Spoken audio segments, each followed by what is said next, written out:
You have your pencil sharpened.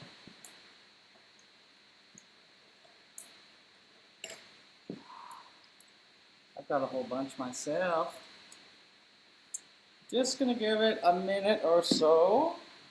I'm having problems with the Wi-Fi. Hey, so hopefully hopefully the Wi-Fi stays going here. Today I'm gonna draw another picture of Ryan. He's so great to study. We have all the poses that we can't see the genitalia, of course. It's a little bit hard when you're on the internet. The algorithm will see the photo. Won't judge the drawing, but it will judge the photo. So I'm just being cautious. You guys can get those at atelierartista.com. I put some of the photos that I paid to take of Ryan up there that you can download if you want. You can also screenshot them. I know people are poor, especially artists. Trust me, I'm going poor quickly myself. But us creatives are resilient. We don't get bored and pull our hair out. I'm actually really enjoying problem solving, figuring things out. And also, I think my Friday class that some of you are attending is stellar. Probably the best thing I mean, normally I would charge for that. But you can take the Friday 11:11 till 1:11 class for free right now. While I can't open the studio, I do still want to keep working even if I'm not making money. This is a craft and a skill, and like all things like that, you need to maintain them. So, there's a couple of you here now, so I want to get started. Oh man, dirty already. Make sure you have yourself some Atelier sharpened pencils, properly sharpened. They're more like a brush with different edge qualities on them. This is from last week's Friday class. So I actually haven't drawn since Friday. I'm doing a lot of other things. I'm actually taking 2 courses full time right now. Figured I have the time. So we'll get rid of this. I have a computer right beside me so I can actually keep track for you YouTube guys. I can actually properly tilt and see this. I've got a totally new setup today. And because of popular demand and comments, I'm going to try to talk throughout this. There'll be times that I'm really silent because it is hard to think and concentrate and draw. Now, the picture looks more vertical than horizontal, although it's almost square looking at the ratios, but I will turn the paper the other way, I think, for this session. I'm going to set 20 minutes on the clock. Oh. And because I'm alone and there's not people in the room to judge me, whether or not I'm doing well, I keep forgetting to set the clock, so I'm sorry guys, it might happen again. I'll just sit and draw for 3 hours straight. But we have to pretend because we need to train as if the model is actually here. And so, for you in YouTube land, you can't see this, but I have a flat screen TV with the image on it about 5 feet away, maybe a little further, so that I'm still working in a way that I could work sight size, but I'm looking beyond myself as if Ryan is like 10 feet away on the stand. So relative proportions that I'm used to in this space. Let's put this timer here today. I've got my tea. I'm ready to go here. You're welcome to have a head start. Oh man, that's good. And I just want to lean forward. I'm glad to see that the back is not balding. That's very exciting. My grandpa, my mom's dad, that comes from your mom's side, was very challenged with the hair follicles. And I don't want to be shining you guys in the face while I draw here. There will be times when my head comes into the picture probably. I'll be as mindful as I can be. At the break, I'll be sharpening pencils. I've got 4 or 5 with me. I like to have 5 ready, and I've been busy.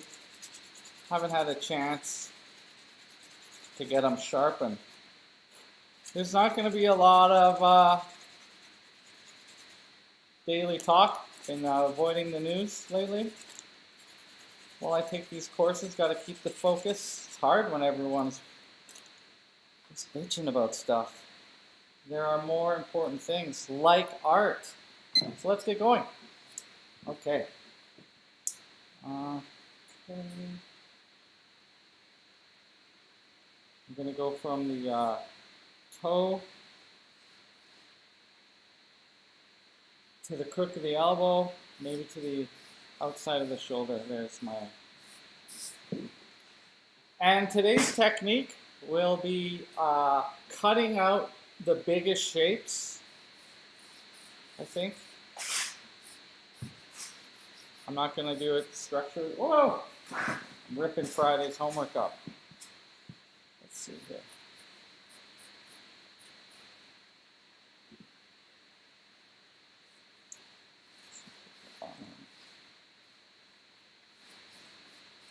Arm.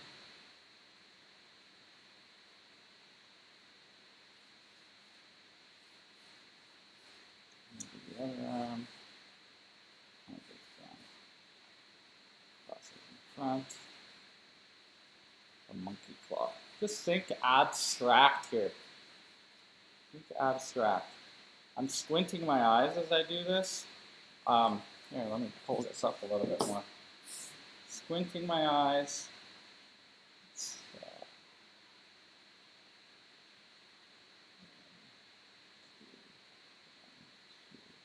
a little long.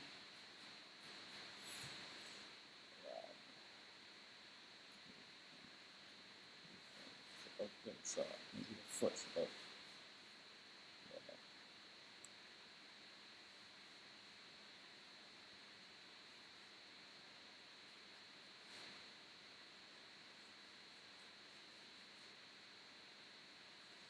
there. Oh, I'm getting close to the edge here.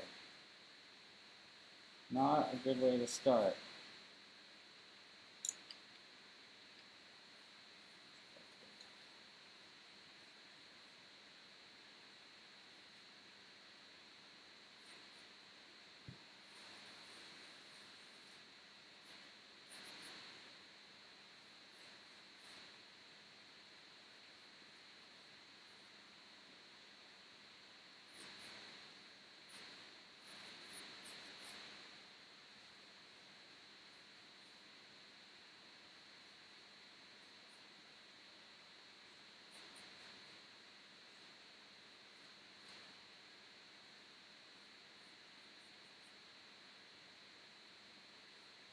Oh yeah, okay.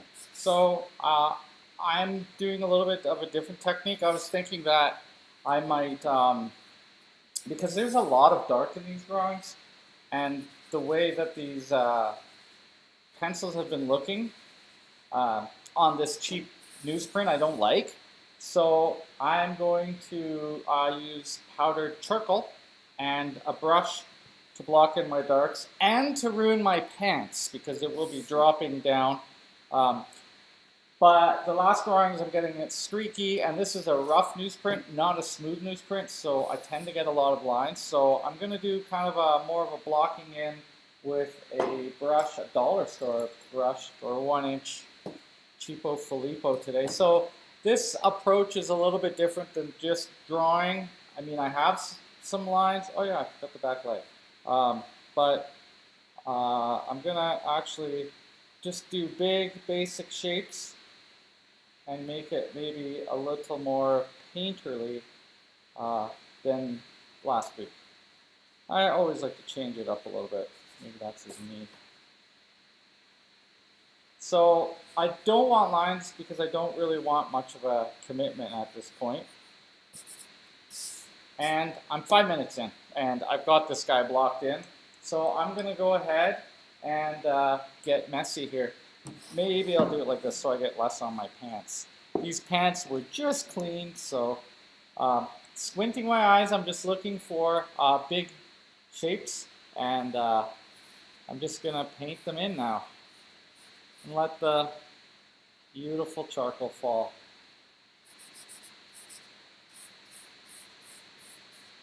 This will allow me to more quickly get a lot more coverage than the pencil could do.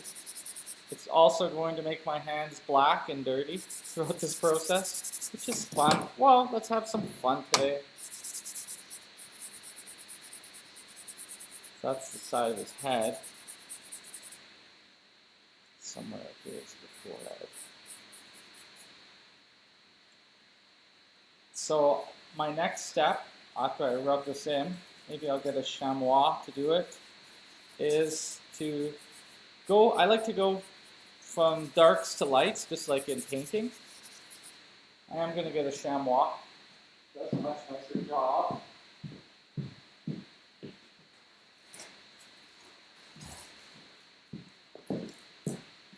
A chamois. These things are available at the art stores. I have about 6 or 7 that I keep on hand in case a student wants them. I think they're like $7 or $8.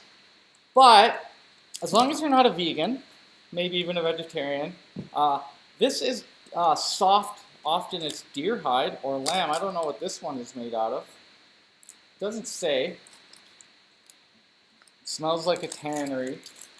But it's very, very soft. So I found these cheaper at Canadian Tire for buffing your car. Whew. But also, maybe Dollarama would have them, or Tandy Leather. Okay. I know it looks like I didn't do anything there. And I have a mess, but I can kind of see where my structure is now. So I'm going to put this away for the time being. If you don't have charcoal or you can't get it, I heard they discontinued it, you should be saving it in your Ziploc bag with your sandpaper in it. Boy, my brain's not working. I need some caffeine.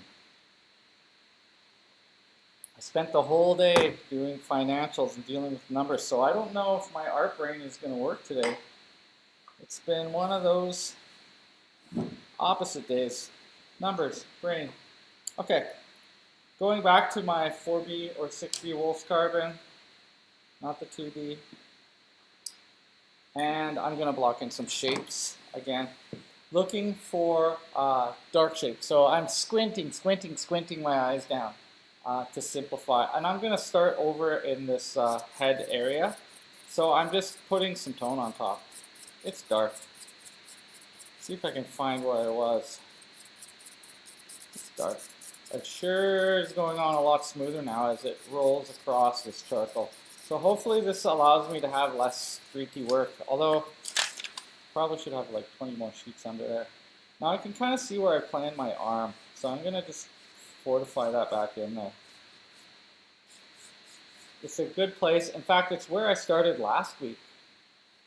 I like drawing shadows in the forearm. There we go. That's going to be the bicep. Some more S. Put the leg around here. Somewhere that's like the back somewhere. But it's in shadow anyway, so I'll just smooth that out. And the shoulders here.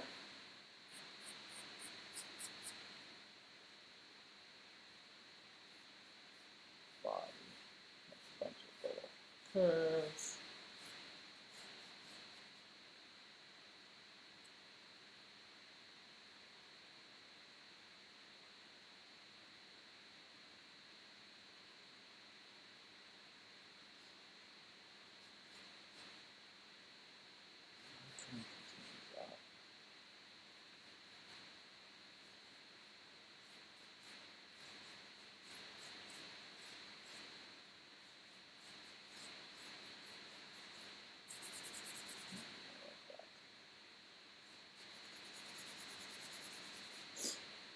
Dark shape, shadow shape.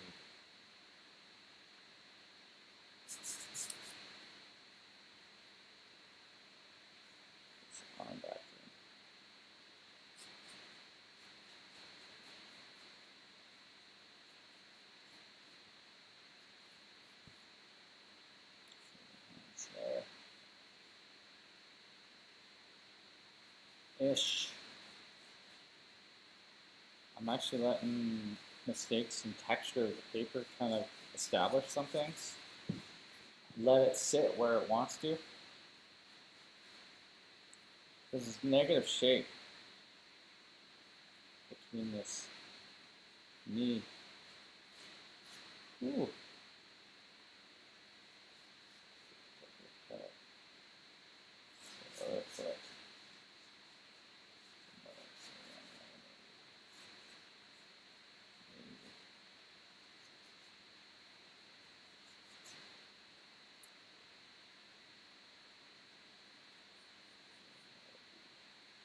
Okay, 10 minutes still. I got lots of time. I forget how fast this method is. You can push and move around the material quite nicely. So do the forehead, nose will be somewhere around there. Somewhere.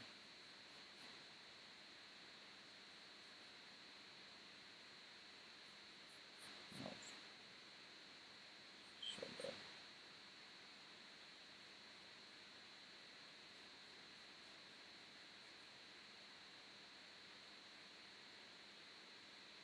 Use that hand.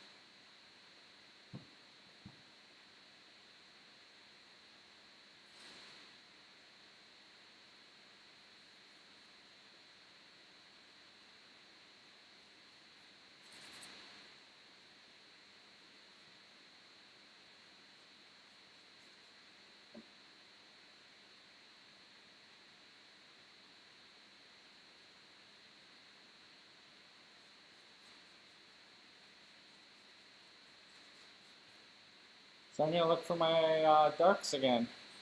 Let's pull them out. Jaw. Neck. A lot of babies going on right now.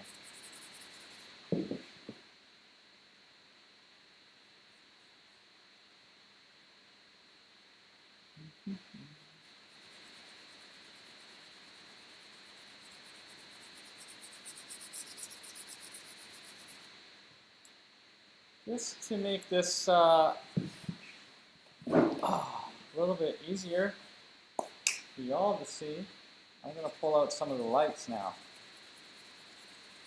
And I don't care that it's human anatomy. I am just looking for abstract shapes. So when I squint my eyes,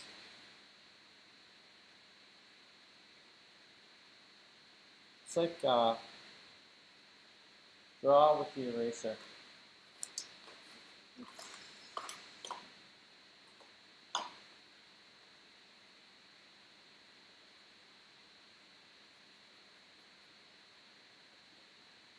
And then I'll go back in after with my dirty hand, soften it. But these things can just start out very simple. Simple, boxy shapes.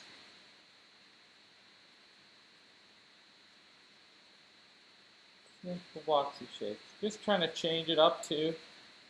A lot of people send me messages or ask me to talk throughout this. This isn't really intended to be a lesson, so you can ignore me. I don't know even if that phone is on behind me. So about here, if I drop straight down, that's where the wrist turns. In fact, I think the wrist should be lower. You just go like that to fix it on toned paper.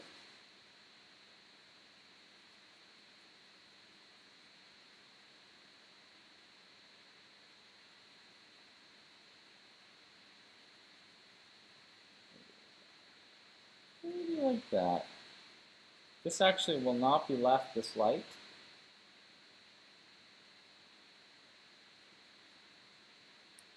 I'll work back on top of it again. It's like a little triangle somewhere around here. Not much on the forehead, and just a little bit on the nose. The face is in the dark.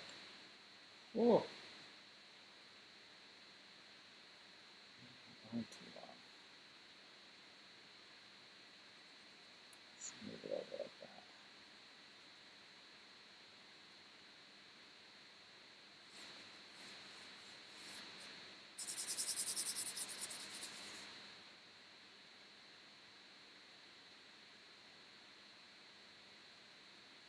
Patella. Set the angle to this triangle. Angle to the triangle.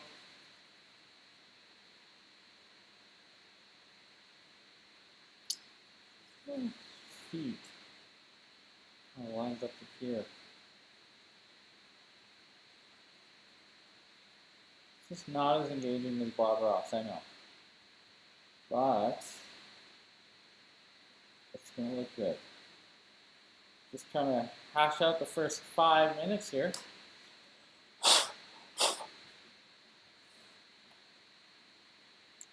I'm going to spend a little bit of time now instead of the break trying to figure out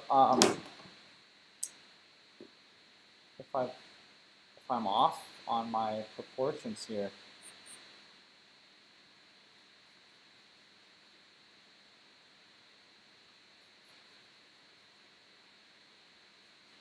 I did a lot of this by feel. You'd be surprised how good your human intuition is for this sort of thing. So now some more darks. Might be smarter to use your Conte 1710B. It's a lot better at laying in these darks. For sure.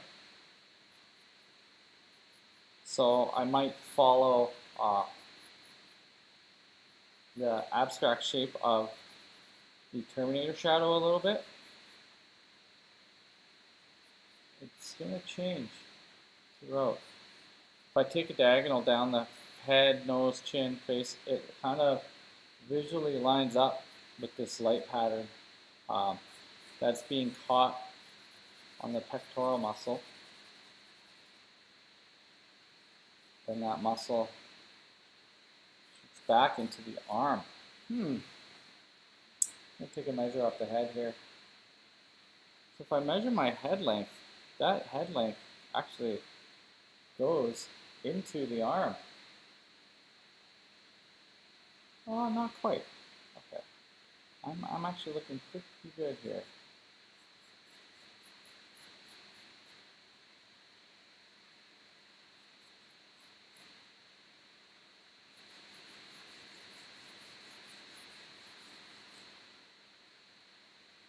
This is basically diagonal. 2 minutes and then we're going to take a little break. If you've taken my introductory learning to draw class, this is like in class 3 we use a technique very similar to this when we're drawing our skulls. And we just build it up over time. It creates softer edges because you're not so committed to drawing a line. Up a little bit here. This abstract shape down here.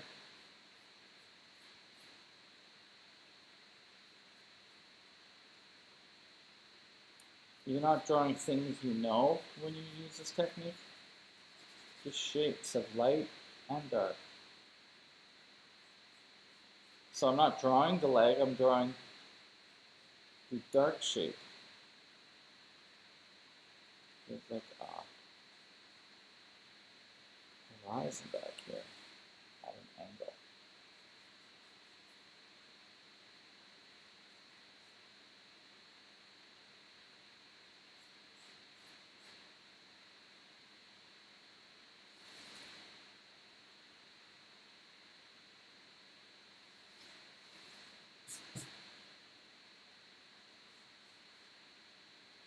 Move this foot up a little further.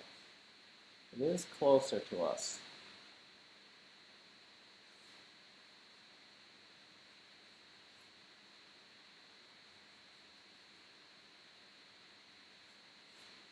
Take a measure on that next break. See how I fare there. Pretty much all this is in shadow. A lot of darks in this one.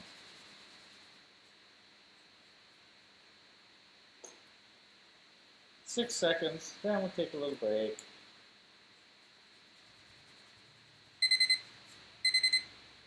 All right, pick 5.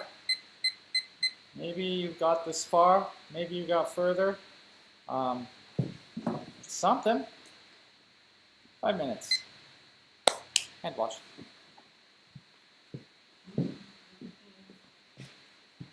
Hey, oh boy. It sure looks different on this Instagram. I'll wave at y'all. Thanks for joining, guys. If you're on Instagram and you want a better view, go to the YouTube channel. YouTube channel has a straight down view. But this one you can see the material. Thank you for following along.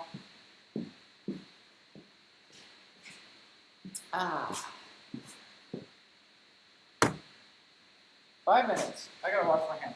Totally trashed this drawing on Friday.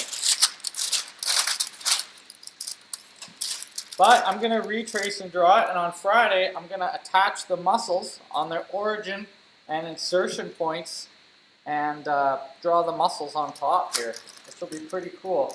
2 hours, that's some intense learning. We'll see how we do. You're welcome to come at 11:11. It's free.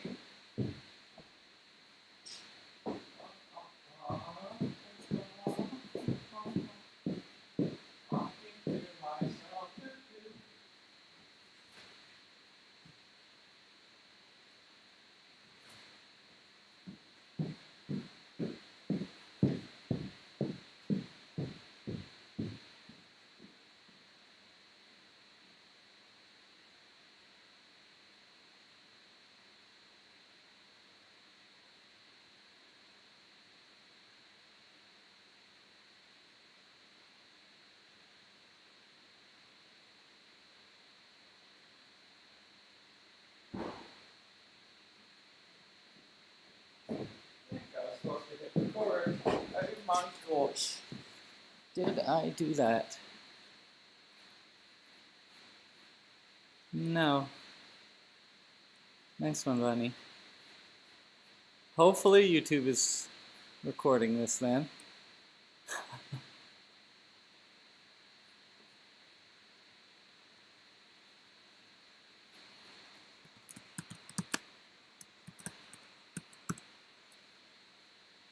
Thanks, Leah. We still got hours. I don't know, I'll probably trash it before we get to it being finished. Clean my hands though, because in 2 minutes it's going to get dirty again.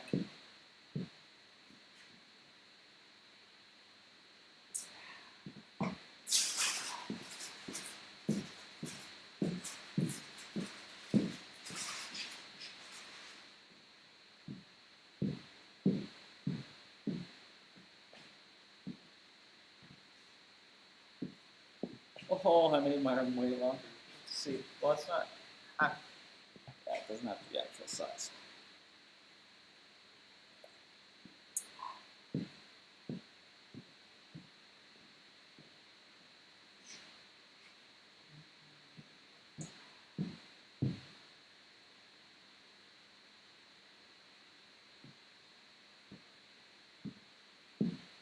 I feel like head moved down too.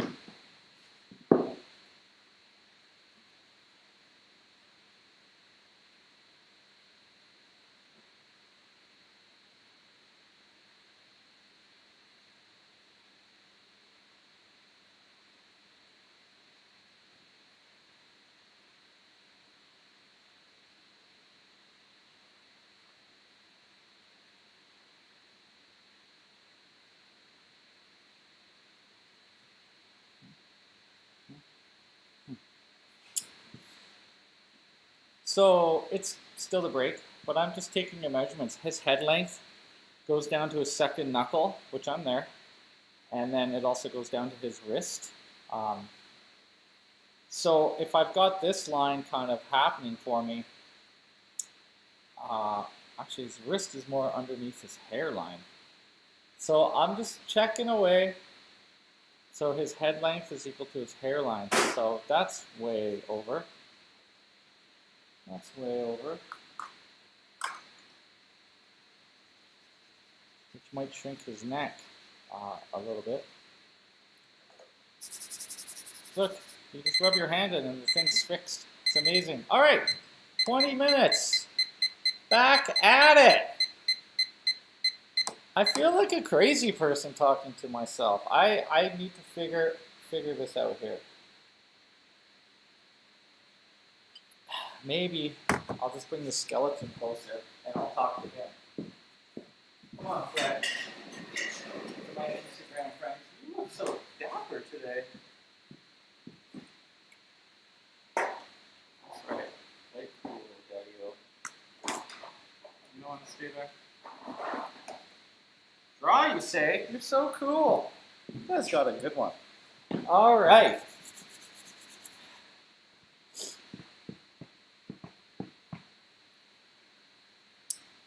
I think I'm going to also move the head up a little bit.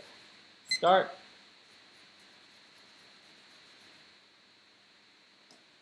Maybe this talking thing, which requested, could be a terrible idea. Leah, you're one of the people who was like, talk more. I don't know if I can handle it. Because when I'm drawing, I mean, a little bit there's voices in my head saying, don't fuck this up.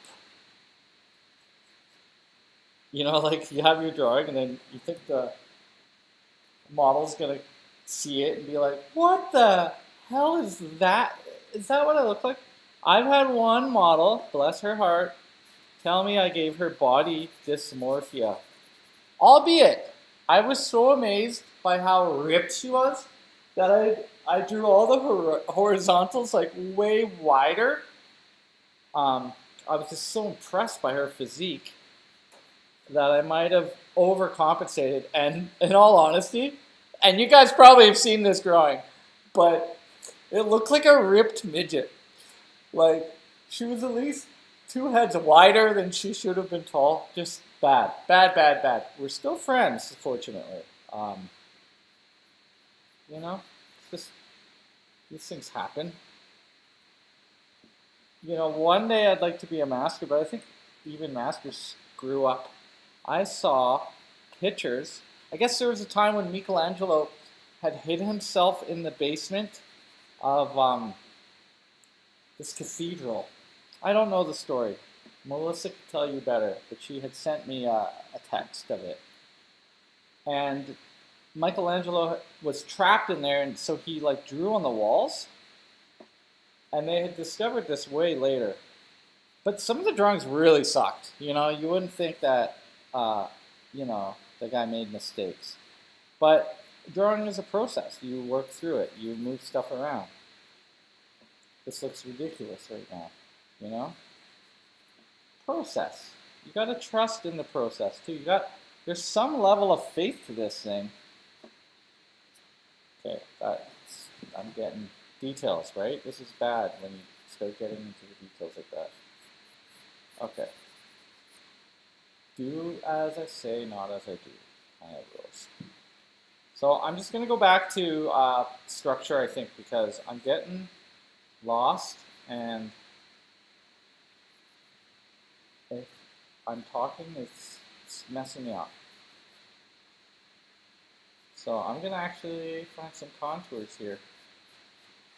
The shoulder is lower than the head. Okay, good. The shoulder is lower than the head. That should be higher.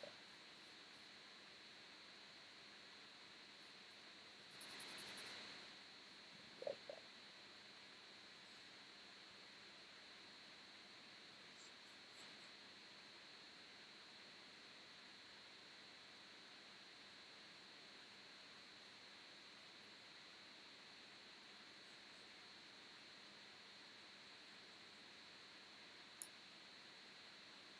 You know, when you're in the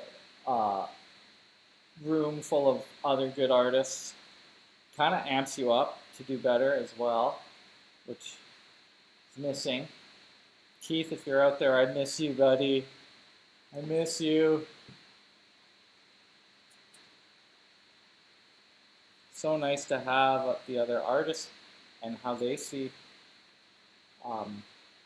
And if you look at other people from a different angle, like we're all drawing the same angle probably, and all doing different takes. Shout out to Carla. She's doing kick-ass drawings with me every week. I don't know if you're watching the YouTube or this, or just doing them on your own, but it gets me amped to see other people following along. Maybe I'm mostly doing this to keep my practice up, but I really want to inspire you guys. Keep your practice up. Because, man, does it ever feel good when you get through those hurdles, you know? I just recently got through a plateau of my own, and, you know, it's exciting. Maybe, like, when I was a kid, I'd skateboard, and I'd work at the kickflip, and I'd work at the kick, and then, you know, you fall on your ass, you get hurt, but you got to keep getting up. You got to keep making progress, and then when you get over that hurdle, it's like, I can do this all the time now, you know? Give me something harder. 720.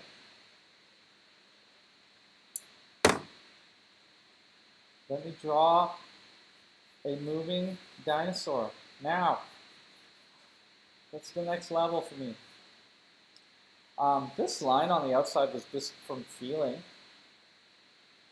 It's a lot more, I'm drawing a lot bigger contours than I should be. But I can put the dark bring it onto the inside because this is a dark part. I'm just going to measure the length of the head, goes to the middle of the shoulder. So either his head's too small, which is likely in my drawing,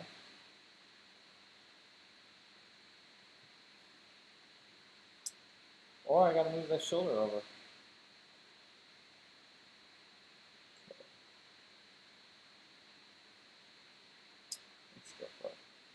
One head, two head. Oh, that's not so bad.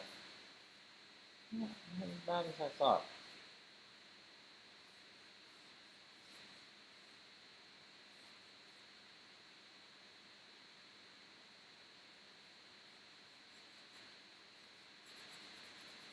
This is all dark.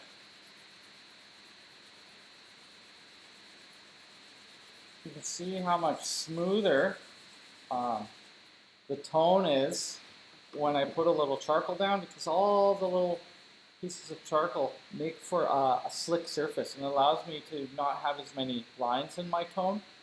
It flattens out much more nicely. I want it to be soft. I mean, I might obliterate this whole thing anyway. That's part of the process too. So I'm just drawing the abstract shapes, following now the bedbug line down my figure. At least that's what I'm doing this second. There's a shadow that points at his head at about that angle. So these kind of things I refer to as triangulations. They're not measuring or sight size or comparative. It's finding like flow of angles, like drawing through in a lot of ways. I can hold the pencil up and I can actually see the direction of the line of the shadow. The direction here is shooting this way to the head. And all I want to do is make all these puzzle pieces fit. There is a line of shadow, and it's going, the deltoid's causing more of a cast shadow, which is this harder edge here, whereas this is soft on the form. And then down the tricep, it goes pretty much all the way down to the elbow, or the electronon. So I go for the big shape first, but there is a muscle striation that comes across. So rather than just follow that shape, I find the big shape, the tube, the cylindrical nature of the whole arm. Then I do my little outcropping. Just pull it in. I find that that's a lot easier. So somewhere around here is the shadow of the arm. Just pull my pencil. There's nuances here. I don't need those yet. Big, simple shapes. Big, simple shapes. Happy trees and big simple shapes.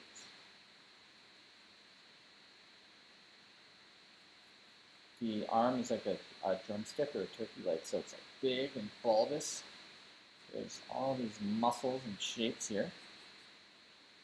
Let's see here. And then it kind of flattens out and goes more straight, like the bone, right? Big and fat, and then flat, cylindrical, squarish.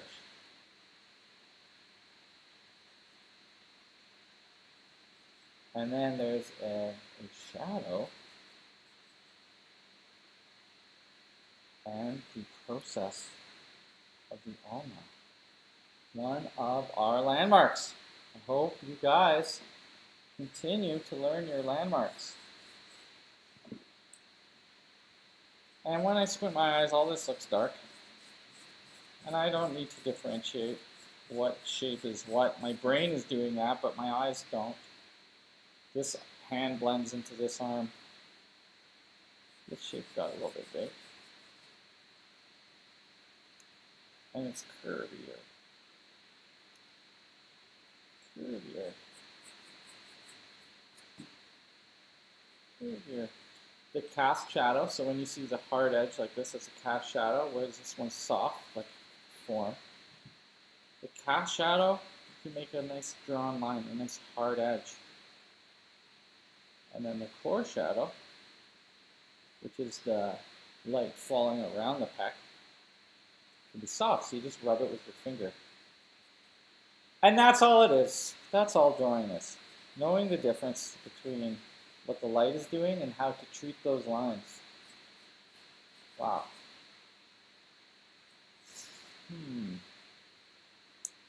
Maybe I made this forearm a little too big.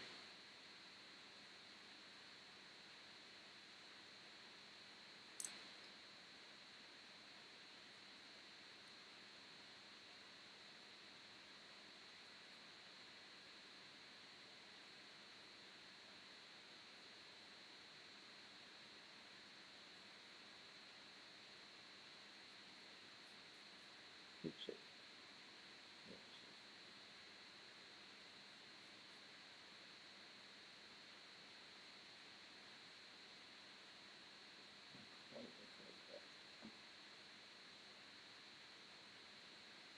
Still 8 minutes in this session.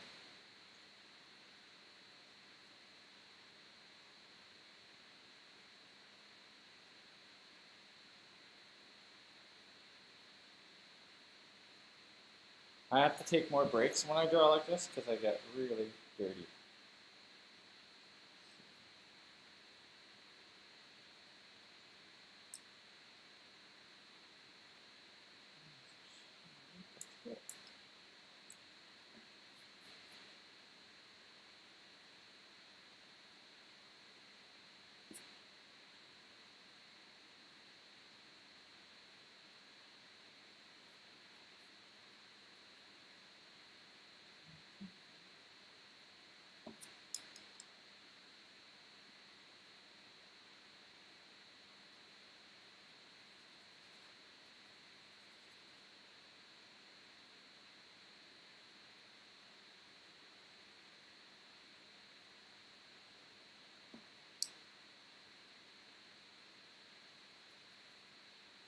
Maybe in the next drawing I might just go full charcoal next time.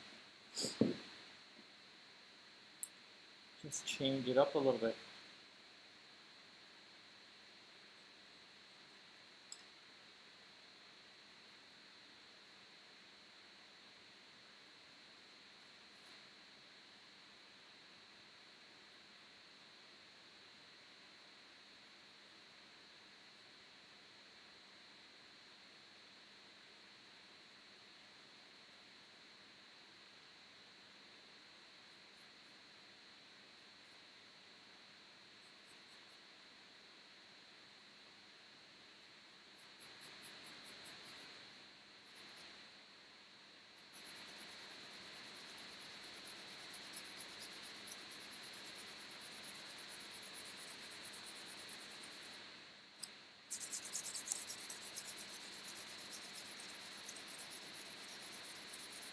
I'm turning the pencil when I do this too.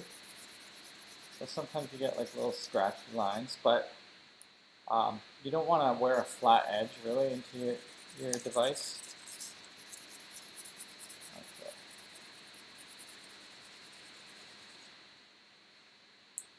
Maybe work this dark area a little bit now. Cast shadow from the elbow. It curves up, across the knee. Back over.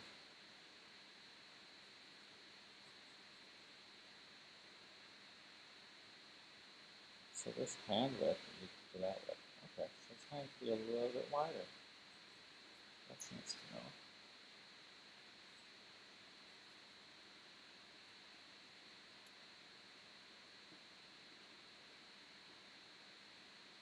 Like so.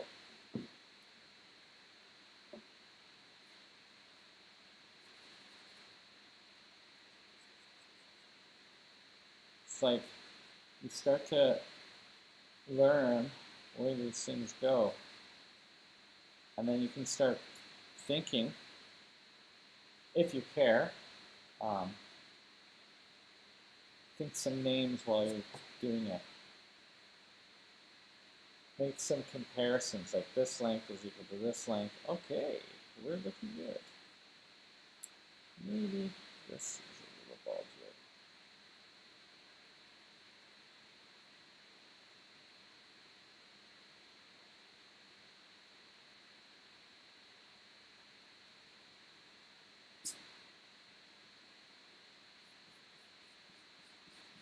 Bulgier, technical term, right?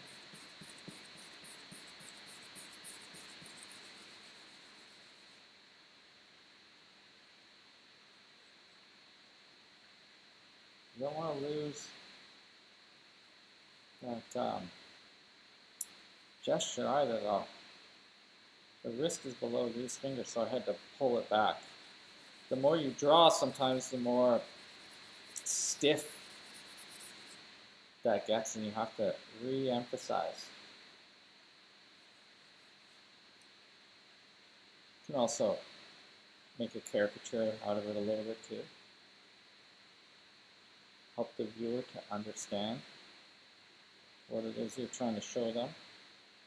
Remember, it's just a language.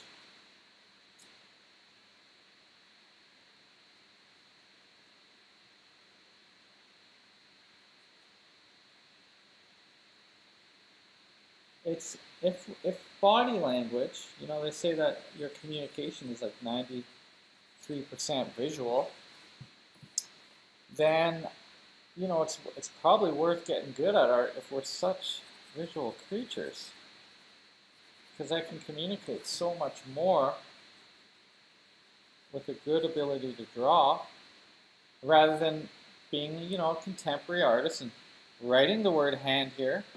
I'll actually draw it. And then all those grads from art school, those drawing majors who never learned to actually draw a thing, you know who I'm talking about. They all just have to write the word. They'll be competing with Stephen King and Tolkien, and I'll have to battle Leonardo and the Ninja Turtles. Just 2 minutes left. Choose your battles. Probably a worse idea to battle a Ninja Turtle, to be honest. That's my lot in life.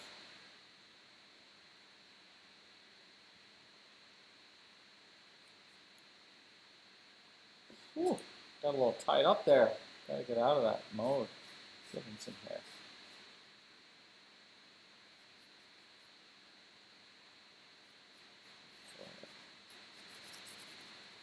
Still dancing around a little bit.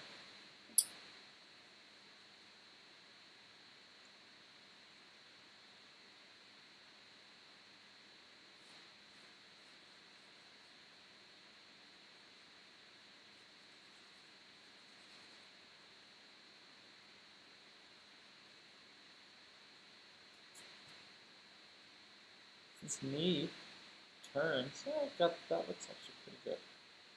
Maybe it's not as much. Not much of a gap in between those two.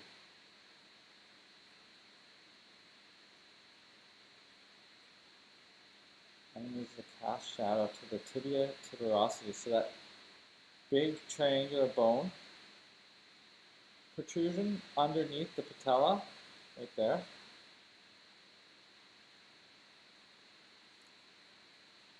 Before it goes into the tibia here. I guess those are the words when thinking about the structure that I kind of fill my head with. But you honestly don't need to know the names of all this stuff. It's additive, and also I'm talking out loud, so I might need it. So, if anyone's still there, 5-minute break. I'm gonna look at the comments. Hey. Make sure my light's good. Okay, 5 minutes.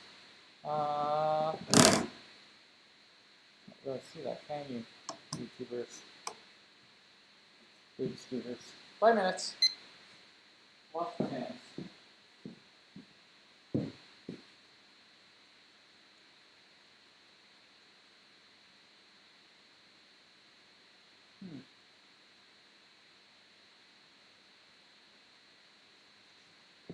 Yeah.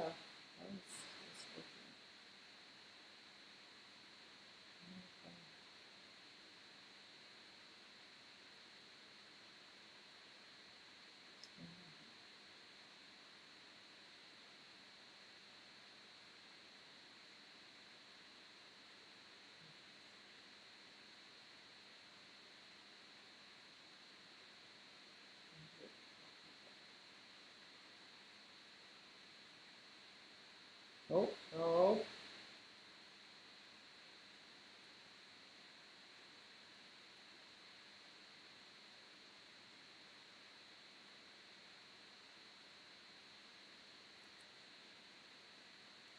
Oh.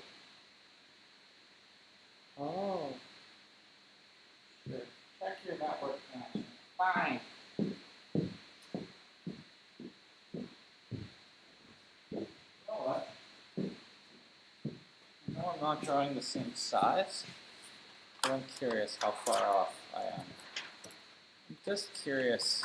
Because I feel like the shoulders are too big. Let's line it up. Holy shit. Whoa! Hey. You know what? My foot's a little big. But everything else is pretty much there. The foot closest to me is a little big. Maybe it's not exactly the same ratio, but fairly accurate.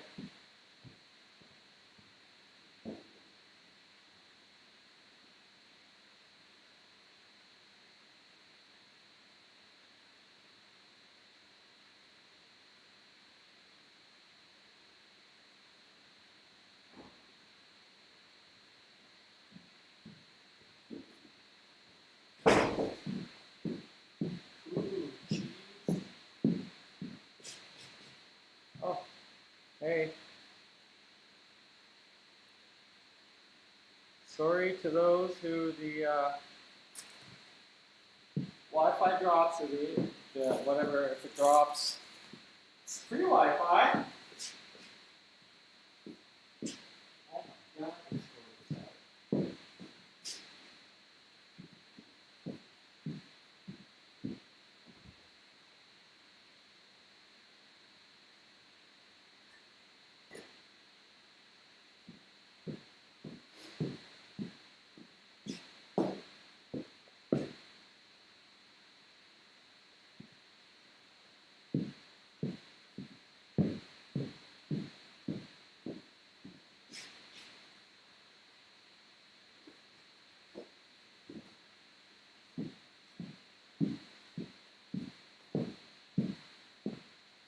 Paper towel time.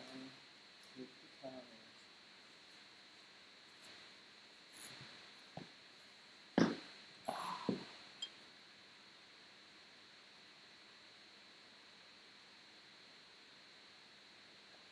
I just realized I could look up at the screen instead of down on this computer.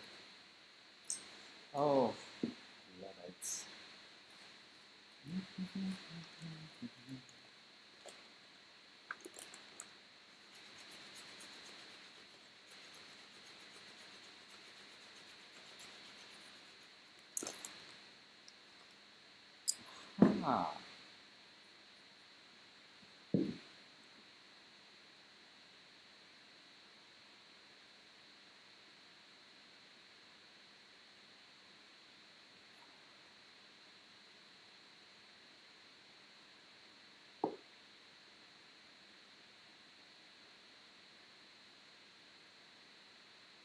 30 seconds. Now, for the fetish people, can't get your ring off yet. Just gotta lick it. I'm gonna put some gloves on. But, you know, I never ever wear these things. Today, I feel like they're fitting. Just to keep my hands clean for another session. Holy, it's been an hour. Okay, let's get this show on the road. I feel like I should have a lot more done in an hour, but I'm chatting away. Oh my god, broke my pencil. Broke my pencil. Ah, that's the worst. There we go. There we go. Okay, let's keep going. His arm in my drawing looks too straight. Okay, so I'm gonna move this shoulder over, I think. I move this forearm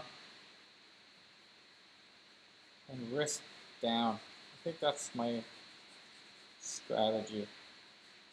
And shorten the hand.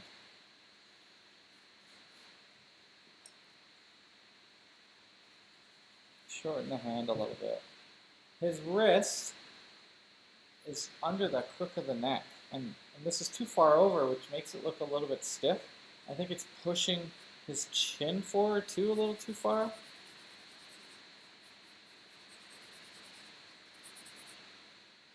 I'm just gonna bring it in a little bit. It sucks because I went and spent all this time here, and really, this is probably where the problem is. Because if I look at him, directly below his neck is where the hand actually ends. I could lengthen his neck, I guess.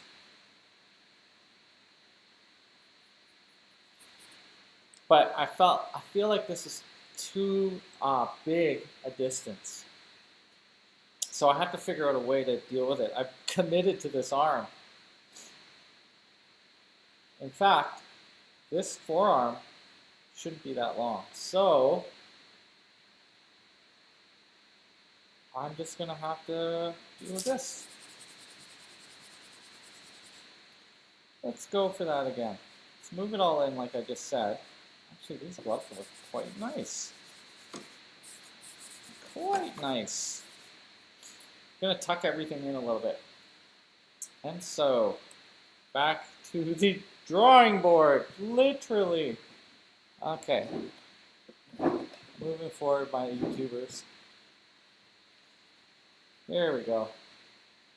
So below is where the knuckles go to. Even then, I think the arm looks a little too long. Let's move it over further.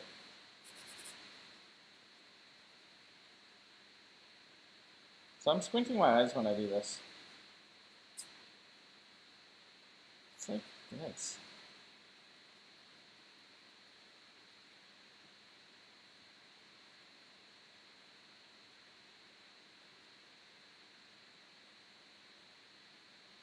That's what it should be. So the hand's okay. So the arm had to be more below the ear.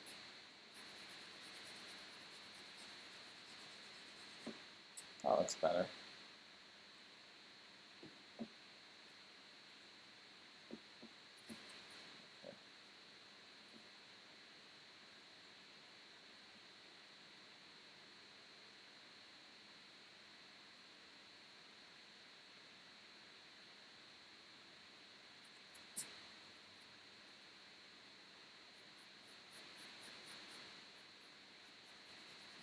Cancel. Oh my god. Thank you. Trying to keep a time here. That was the whole point.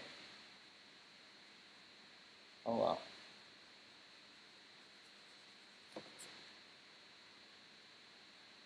I have a friend who's really into conspiracy theories. He's definitely not watching this. And I'm enjoying every day the anti-vax craziness that goes on between people. The analyzing of Bill Gates' features, if he's the devil. This kind of stuff is very entertaining right now.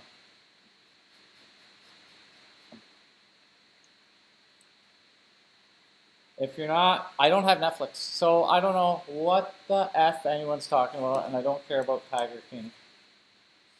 I live with a guy like that, so I don't need more of it in my life.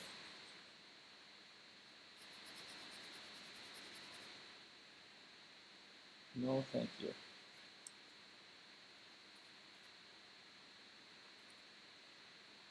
The ear and the brow. So I'm actually going to erase out the helix. Even though it's not lit, it's like, I don't know, just a locator for now. Then the hair goes back and forward.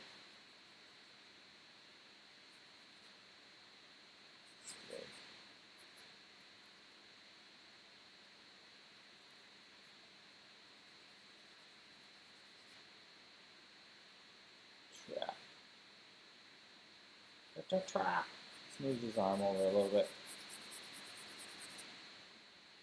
Okay.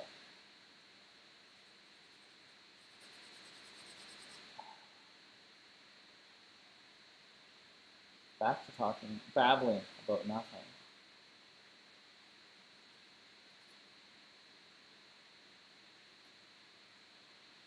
This is not high enough.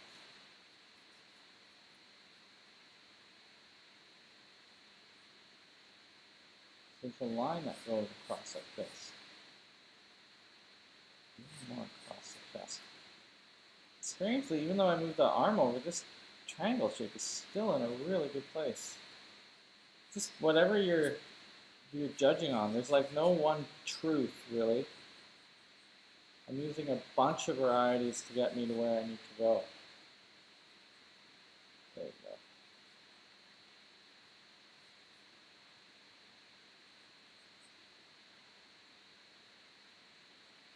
Kind of like a diamond shape, that muscle, from this angle. Okay, now we're cooking. I don't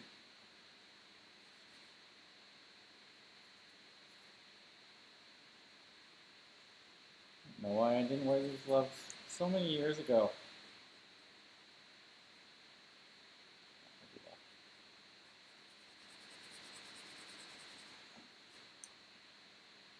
So now that shape's looking more correct.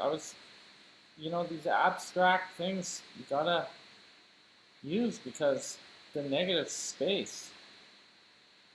So at this point where the patella is turning, and it's slightly a halftone, into the tibia tuberosity, which I've kind of established strongly, it's one of my markers, is also where the leg is coming out of, which I have, and there's a cast shadow on it.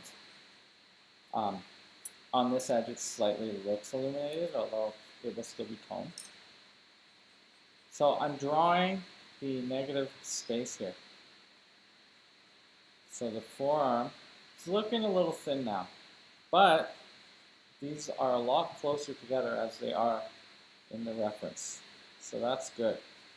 We're getting there.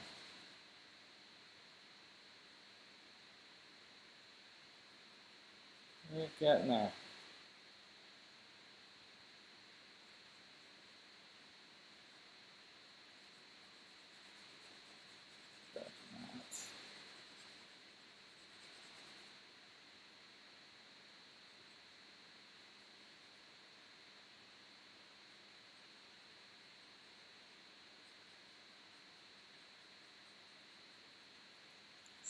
angle with that too. Oh, sorry guys, drawing low, but you can't see in that screen. I don't know about you guys. Okay. Should just be worrying about the drawing. So I get better at this.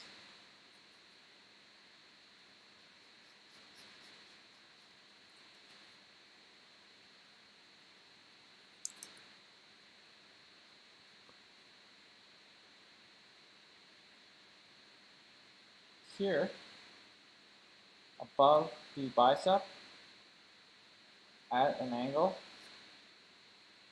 there is a fold of the pec, which kind of lines up to here. And then we have the sternocleidomastoid going up to the ear, the neck pit, and the neck coming down here. This is a shadow area, so you don't need to draw that much detail, but it's helping me locate some of the more abstract things within it. It's probably better just to stick to 2 values in the dark, but I want to use some of these structures to base some of the other work off of. Okay, let's get this knee in. Directly above the toe, folds up, shoots back. And right where it shoots back, actually, is the ankle. So that helped me locate a little bit more. So I'm going to put the toe here. So I am going to shorten the foot. 2 sessions ago I brought it up, but that indicator really helped me out. Like a little puzzle.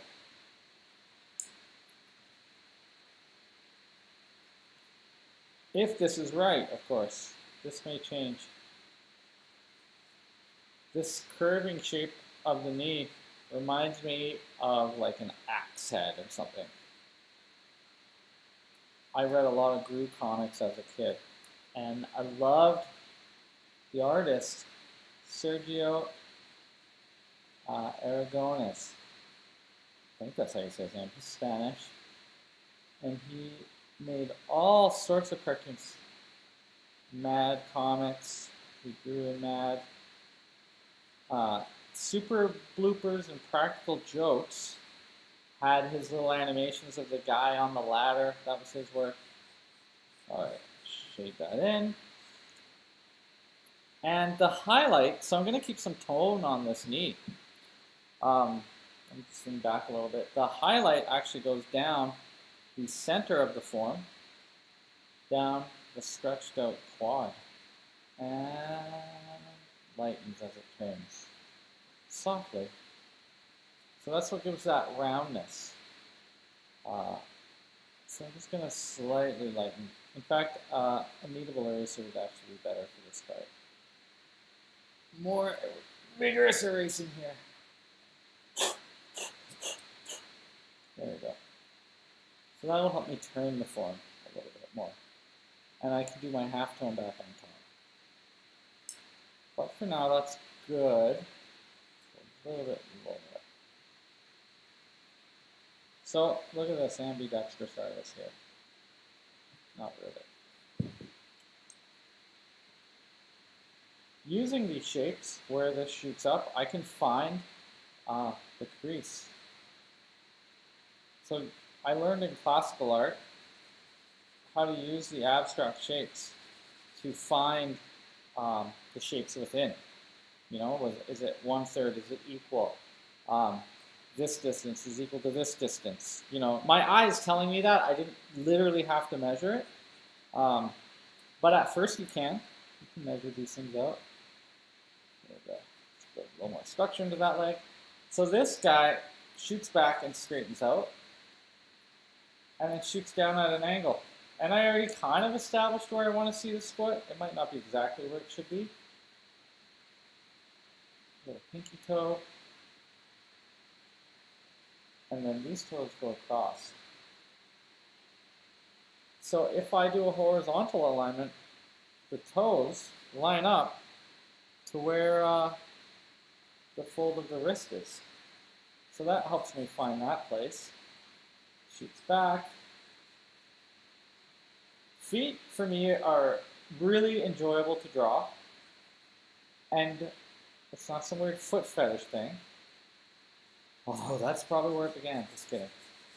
Because unlike hands that were so related to this sticks on here, we're always looking at them, we're always thinking about them. Feet, I just think abstract.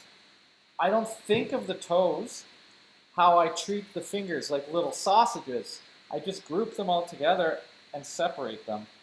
And I'm happy with how that looks just as is. Done. And I think it's because I think very little about the feet that they are so easy for me to accomplish and be happy with them. And also, who cares about them, right? They hold you up, but they're not that important to draw because most people aren't focusing, except the foot fetish people, aren't focusing on how well you render the feet. And I'm sorry to all those disgusting people out there who have foot fetishes that I'm not spending more time discussing this. Disgusting it, really. That is a weird one. I mean, I don't get the clowns and the balloons either, but...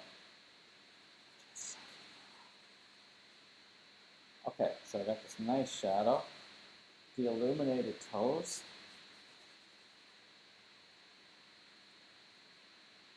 And there's a little bouncing light in here on the Achilles tendon. And I drew it straight across, but actually, it scoops and curves. And that's in the dark. So, we'll leave it in the dark. In fact, here is actually a horizon. So I'm just going to keep following it and see if my horizon lines up to what I see. In the photo, the background looks black, although it's just a very dark blue, and the tabletop is catching more light. So I'm going to just darken my background. It's just two values beside each other, but using this line at an angle helps me establish whether I'm still right or not. So that's nice. We'll just lighten this up a little bit. It's letting me see that I'm in the right area at least. From the foot to the heel at that diagonal helps me locate this foot. So 6 minutes left, I might get the feet down in this go. We'll see about that. That would be nice.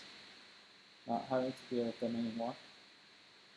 I could never, ever be one of those ladies who gives the pedicures. That would be if I was on that challenge show with Joe Rogan, you know, where they get hot girls and they put bugs on their faces and stuff.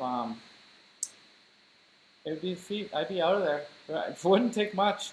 You could boil me alive. You could have really pissed off dogs and wolves attacking me. No problem.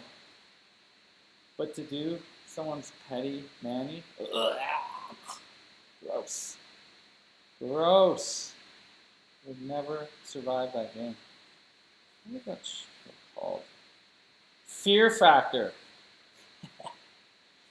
Oh man.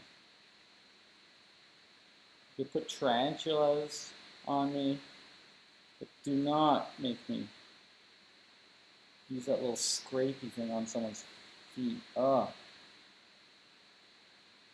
Oh no, too much information. They're having fun.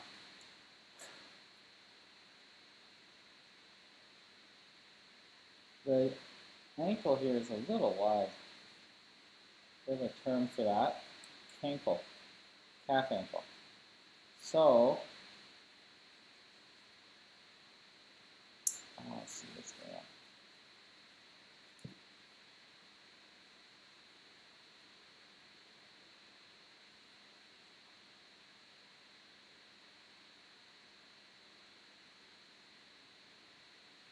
This thing has got a little bit big there.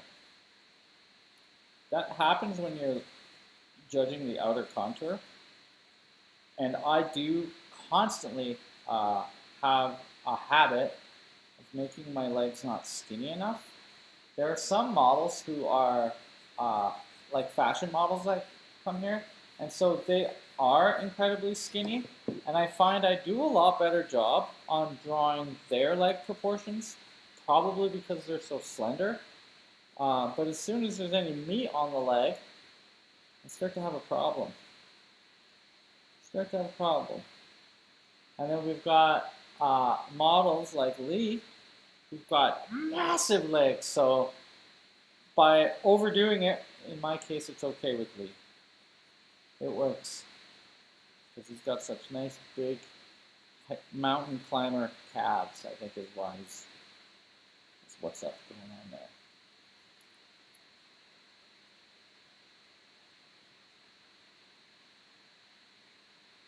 So I'm gonna do this, well, at least these line drawings for a few more weeks. These free ones. I'm gonna try to hire a model here. It just depends on the landscape of what happens in weeks to come, what is appropriate or not. Obviously, I can't have any of you here, which sucks. This business is based on community, having people come in the studio. But I'm just fortunate enough that being an artist means you're used to being poor. Obviously, in my case, I don't want to speak for all artists because I know there's very successful ones out there. Successful and unable to show right now. I guess if you talk this much too, other than sounding like a crazy person, that's how you get all those cool Bob Rossisms. Just like, oh yeah, this is a happy place. I've been thinking a lot about how art, people always say, oh, the foundation, you know, building a building, and some of this is structure. But I think a way more apt, a way more apt metaphor is more like plants, like spring. Like we start and we plant a seed, that seed being an idea, and you have to develop it, or plant many, many, many seeds, and you see how they grow and develop, each one, different factors, different environment, different choices, make that seed grow in a different way. And as that seed matures, just like in your art, your skills mature, right? Just as you start to mature or get sophisticated in what you're trying to do, you start to get this wide trunk like a tree. So the roots keep growing, and the roots would be your foundation, you know, your skills and sharpening your pencil right, and just making sure that the base is there. So rather than thinking like a pyramid, like a building, I prefer to think of it as a tree, and it grows. And then all the avenues of things you can do, I'm going to throw acrylic paint and pour it over here. I'm going to use glitter here. I'm going to use pencil crayon, because art should be everything, right? Even though a lot of what I do here is realism, that's not my only art. And then it grows and it branches off and new ideas happen, and eventually leaves grow. And so there's a lot of options, and you can't do them all. But fruit begins to appear.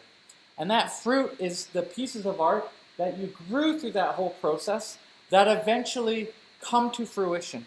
And what does fruit do other than taste delicious and feed things, and it gets pollinated by bees? But eventually it drops or it gets eaten, and then it plants another seed. There's your food for thought for the next break. How is what you're doing, even now, part of your garden, your art garden? See, it is how this goes. All right, let's take a little break. It is a 10-minute break because we're halfway. Normally I would do 15 to 20. I need to sharpen some pencils. and to see a man about a horse. I don't know what you need to do, but do it. We're making some nice progress here. I hope that yours is going well. I'm finding all sorts of mistakes. It's good to step back and look. I'm also going to take these gloves off. They are getting sweaty already. Sweaty already. Ah. And I'll check out you Instagrammers. Some comments on there, I hope. Haters gonna hate. Hopefully there's some love. Take a break. Hey, it's actually still on. Thanks you all. Thank you for saying hello. I appreciate it. It's coming. Whoa! Hey, hoy, hoy, hoy. I appreciate the waves, saying hello. It's always nice. Even if you just come for a second.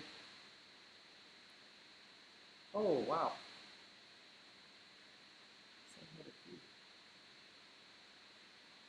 Thanks, guys. Means a lot to me. Support.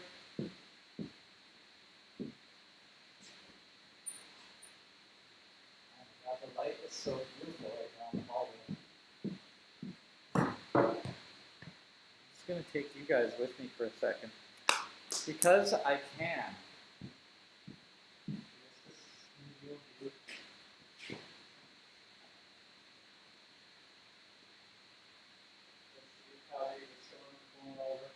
There's my insane setup.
version. You have a little holder though. Save all the little bits. Available at Swinton's.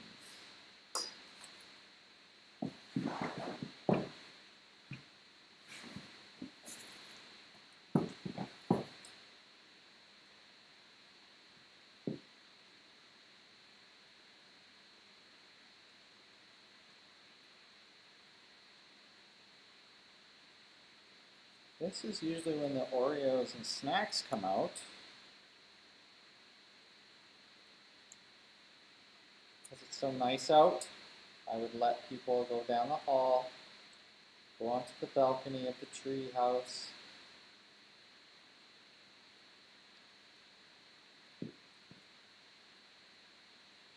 It's nice because it's a lot brighter later.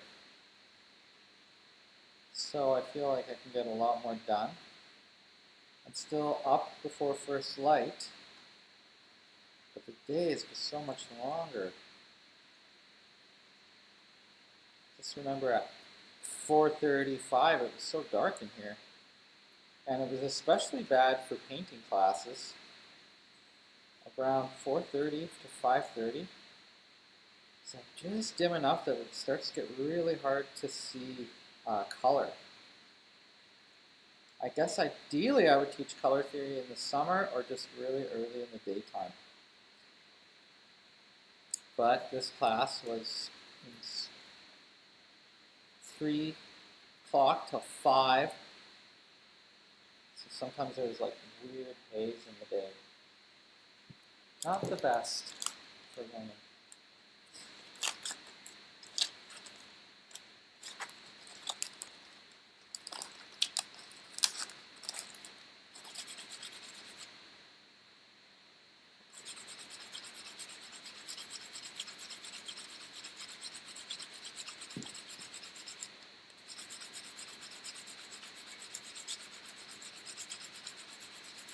I wonder if I didn't talk and just made an ASMR video of this. I know one Keith would really like it.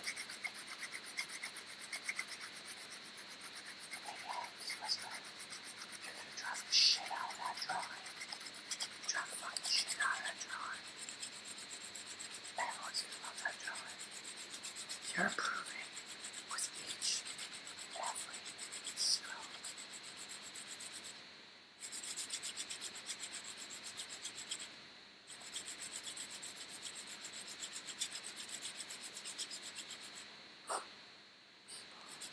I think your mom can see that and be really impressed.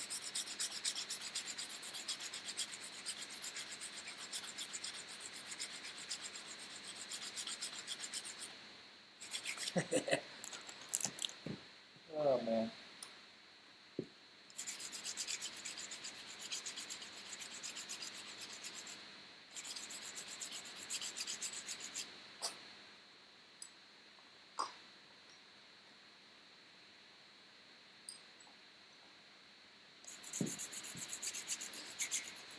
Three minutes left.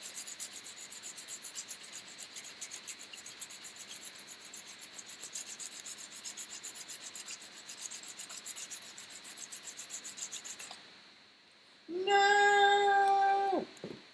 Broken pencil. I gotta say, I'm really trying to believe that the Pierre Noir Conte are going to be back to the quality that they used to be, because I bought like 9 boxes, but they are just not the quality they used to be. And between Keith, Luke, and I, there was talk about taking them right off the equipment list. But you know, they're usually so good, we love them, but when you're paying $4 a pencil, and they're just not as good anymore, that's why I'm using a lot more Wolf's Carbon. But then you get a good batch, and then it's like, oh, why did I ever hate you? But I've already broke 2 today, and it's not from coffee jitters. they're just not what they used to be.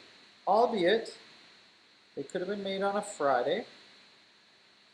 And for a while there, I'm convinced that the yellow jackets in Paris are all coming from this factory. So on the weekends, they're out there protesting the globalists. During the week, it's slacking off on our pencils. Maybe material cost has gone up. Maybe the wood costs more. I don't know. But I'm finding that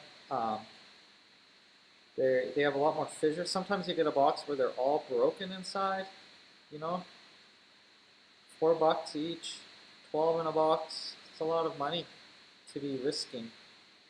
But they are still, for now, the Ferrari. But you know, a Ferrari, $1,000 or Lambo, whichever one you want.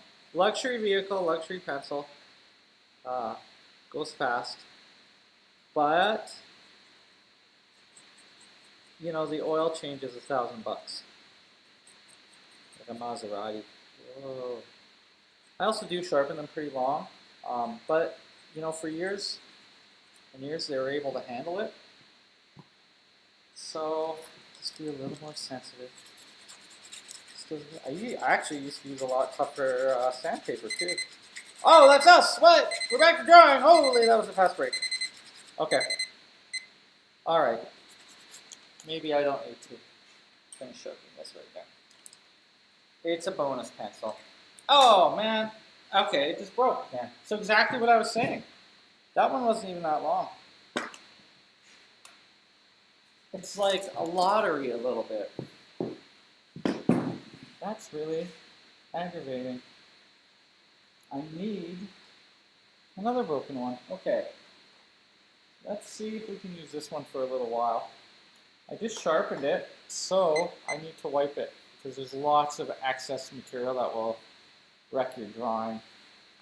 20 minutes. Now, this is a downhill slope.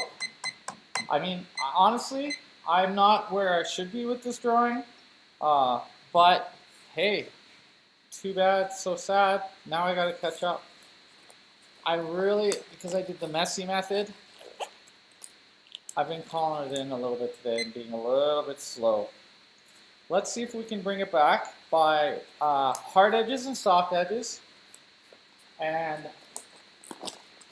do a little bit more on the dark side here, and then just try to bring it back up. Let's hope. Where's my eraser? There's charcoal everywhere.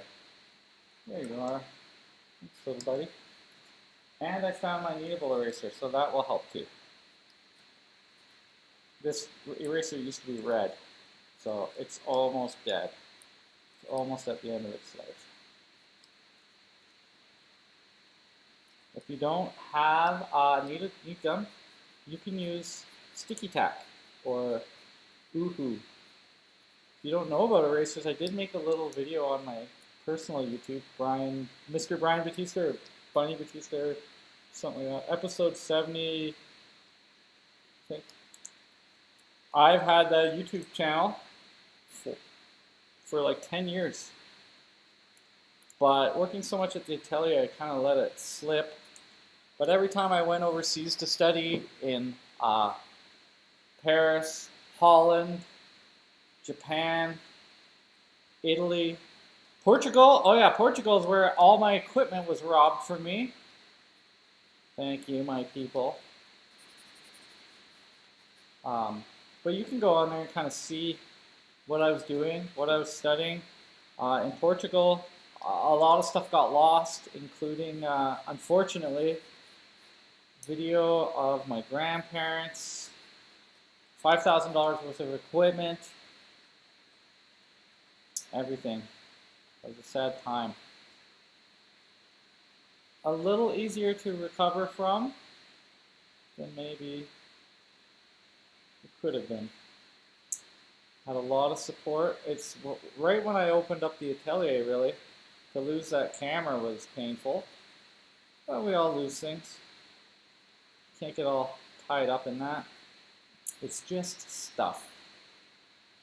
And I don't really care that much about stuff. Okay, let me get some, oh, that's in the wrong place. Let me get some of this architecture of this backside in here now. When I look at the picture, the trochanter is around the elbow height. So maybe around here, it slopes. And it's a little too dark to tell, but I know that the hamstring has weight. And where the fingers are is this tendon that shoots back to the hammies. So maybe that's a little too low-hanging fruit. Oh my God, not bad. And where the creases here, and the back of the electron, there's the leg going up. And it divots down a little bit. So I'm going to take a measurement of his head and just go from the elbow over. So the length of the head is equal to the distance here. So actually, I can trim him in a little bit more. I'm also going to look at where I put the foot, which may be too far over. I'm going to measure the length of the head and to the foot on the model. Oh yeah, so this length, his foot is in further than what I've drawn. So I can't, until I fix that, it's not prudent for me to base the next measurement of the hip on there, because it is directly above. So by shrinking it in, I can also shrink this in a little bit. I felt like at the break I kind of looked, and I felt like things got a little bit wide this way here. So I'm trimming it in now. And everything was really overemphasized. And instead of drawing structurally here, because it's in the dark, I decided to go with more of a classical method this time. Just drawing abstract light and dark shaped patterns. We'll flush out the forms later. So where this arm is, it goes back from underneath the arm. Here is your lat,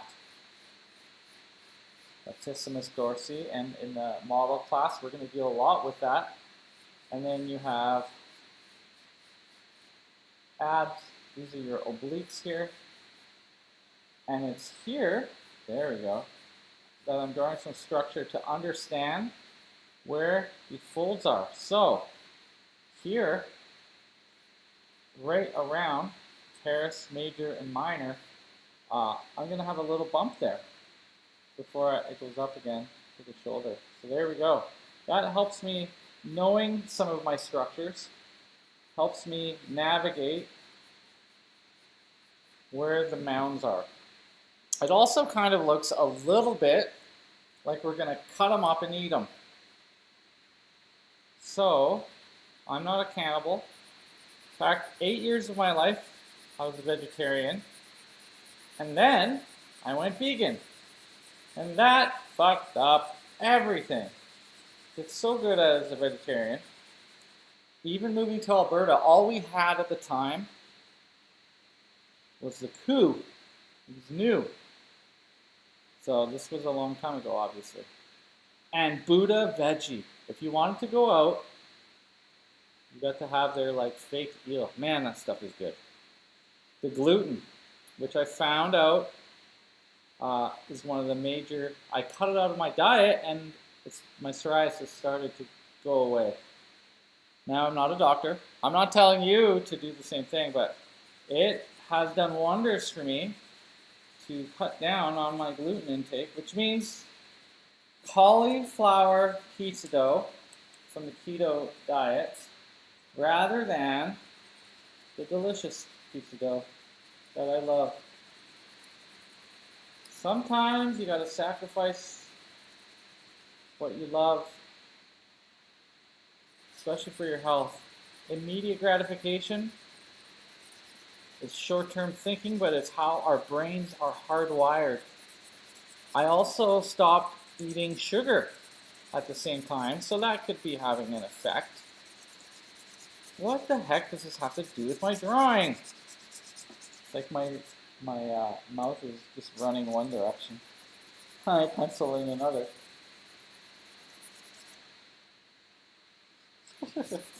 Alright, try not to lean, bunny. Here we go. Now we're starting to see.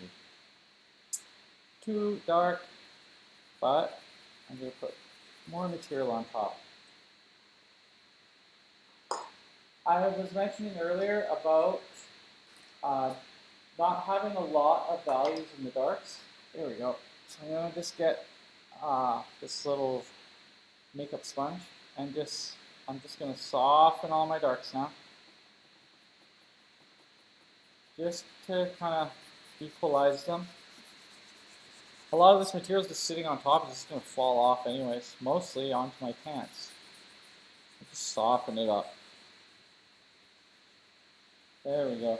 This is also to be used like an eraser. So you can also, I learned from Henry Yan to pull towards the light, from the dark into the light. That gives you that halftone. It's quite a nice technique. He doesn't use a sponge like this. He uses a little piece of paper towel. Okay, so albeit it's a lot lighter, but now I can go pull up my lights again a little bit and also start to do hard and soft edge work here. So it might seem a little bit redundant, like, oh, did that at the beginning, doing it again. Different than the tree metaphor, I'm going to make up another one. And that is now, so at first it was like wood, and I cut pieces off, so I was sculpting reductively. Now, oh god, that's way too big up there. Now, I'm building it up like clay when I do my tones here. Some nice striations in the deltoid. The deltoid, coming over here, is a unipennate muscle. Pennate means, I'm going to talk about this a little bit more on Friday, but it means feather. And so what we have is like an interweaving, like serratus muscles of the deltoid, and that's why you get these little line striations in the muscle. So we can emphasize this a little bit in this case. Because there are these little folds. They look like little feathers when they're singular, but these ones are kind of interwoven together. And I'm going to pull towards, that might have been a bit aggressive, the lights in a halftone to give that look. So up here, I'm just going to, it's a cast shadow. I'm just going to make it a little bit harder edge, so more drawn like a line. And this is just part of our visual language. I feel like telling all of this now, it's going to make me have to close my school down. But, oh well. Then I go on vacation, right? The hard lines, the cast shadows are like deep folds. And then the core, soft. And then the bigger the muscle, like on a leg or something, the softer the turning of the form. And then here, it's a little bit harder. Here, a little bit firmer. So firm is this part of the pencil. Hard, firm, soft. So using all the pencil, which is why we sharpen it this way.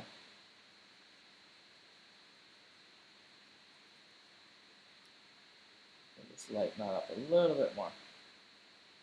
I can make my lights lighter to make my darks look darker because I'm not drawing as dark.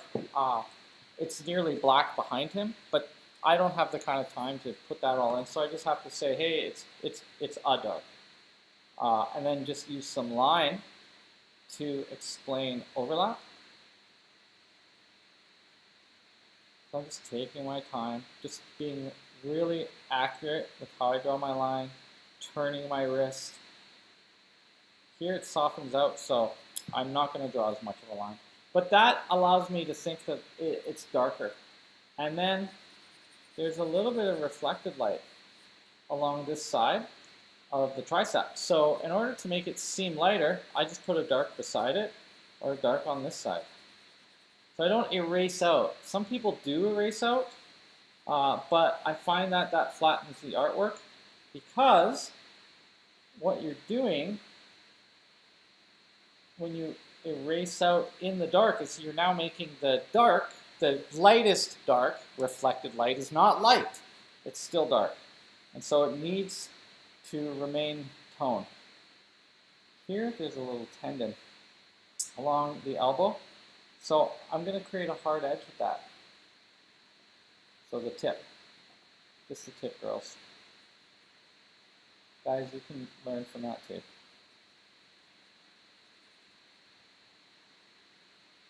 The dad jokes keep on coming, and yet I've never had a kid. It's like the biological impairment makes me tell these terrible jokes constantly. And that is what you get for free with my classes. Hopefully it makes it memorable. Now, the forearm is kind of in front of the bicep, so I'm going to curve the line this way. If the bicep was more in front of the forearm, like if the forearm was back, I would curve the line this way. So even the direction you choose for your lines to appear tells a lot of the story to the viewer. So having a line here is more because I want to not box it in, but I want to bring this arm forward and overlap, one of our wonderful Renaissance words at the atelier. Overlap does that. So by doing a line there, even though it's not a cast shadow, it sends that dark further back. Whereas here, hard edge, but then it softens as it turns along under the armpit. So it goes hard and then soft. So you can use a little bit of a halftone here. So I'm drawing the direction of the turning of the form. Okay, there we go.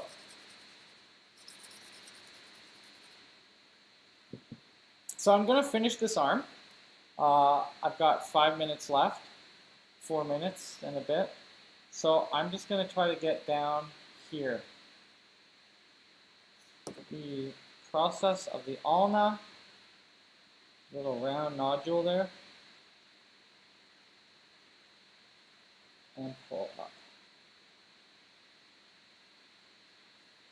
There is slight reflected light in here. So I'm not erasing it out as much as I'm getting it back to tone. Then I will increase the core shadow, and that will make it appear brighter. And then I'm going to draw the skin that's touching the leg, just here, and separating the cast shadow below. There's a lot going on in that little part. But here, as the cast shadow turns the form of the leg, it blends into the arm, and it becomes a lost edge here. So I've got straight and curves, hard and soft, light and dark, and all these things pieced and puzzled together make something look interesting. At least I think so. I could be wrong. I don't know what they're teaching at that art school anymore, or any of them for that matter. I just teach what I know, to the best of my ability, and I am still learning a lot as I go. You learn a lot also from talking out loud while you're drawing, turns out. Makes me feel like I don't have any friends though. The knee, to make it come out, hard line. Our hard edges here. Just for our overlap. So here, if I draw that little bit of flush under the arm. It's to separate it from the background this time. And a really good exercise for understanding these things is just drawing the basic shapes. Sometimes in my classes I would hear groaning when those things came out, but you know, I didn't buy them for no reason. Some of those shapes are $70 or more each. It's like, oh, groaning. I did it for you. Maybe I could just draw those shapes the rest of my life. You get good at them. I am working on some more videos for this Atelier Artiste YouTube for you guys' education. So there will be some shape stuff coming up, especially the cylinder, because right now I'm drawing the cylinder. Cylinder down his arm. There's that little vein there. That adds a lot. It gives the illusion that I have done a lot more work in this drawing.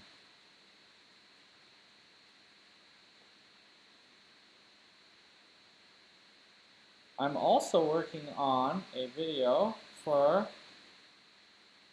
a school that asked me to pep up their kids a little bit. Need a little bit of art education. It is an art school, and I was originally working at Sir Franklin, and as soon as some stuff happened, I lost my job there, and so it's been a little hard up for cash, but I can definitely offer these kids some inspiration, hopefully maybe for some comic book drawing. So I brought in my comic collection, and the comics that I was artistic director on. I did 4 or 5 graphic novels with First Nations youth through USAY. I had taught this program called the Aboriginal Youth Animation Project through Quick Draw Animation Society, and the talent pool that came out of that. Mitch and Jesse, Keegan Starlight, all these guys, you can check out their work. They're killing it. Very, very creative people. Went through that program and learned a lot of skills. Some of them went on to art school. Others, I think, are still comic book. Jesse, he does graffiti and t-shirts. I'm proud of these guys. So let's take 5. So I think you can kind of see what's going on. This area here has been my favorite area so far. Okay, cheating here. I will come back. So it's like that, the first step again, just lightening some areas up. But I'm going to actually take the 5 because it wouldn't be fair if I didn't.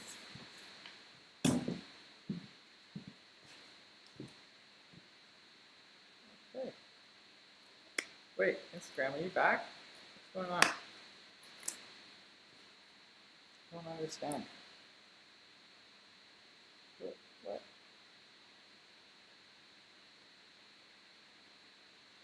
I don't know. Is it actually shooting? Wait. Okay. Live.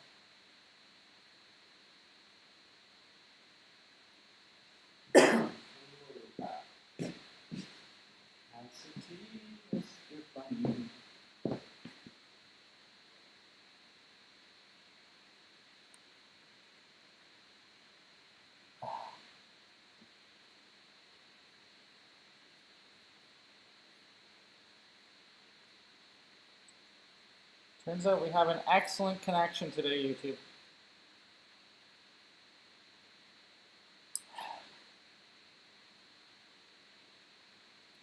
Use some more comments. Just Leah. Just Leah. You guys are welcome to interact here, I think. I'm actually getting better at this. I can talk and draw. That's 2 things at once. Boy, oh boy. It's going to be 2, possibly 3. What? Oh, thanks, Instagram, for dropping me off there. 2.5 minutes. Thanks for joining me. That's how we're gonna look. Wasting away in the studio. I'm not hungry, are you? Ow.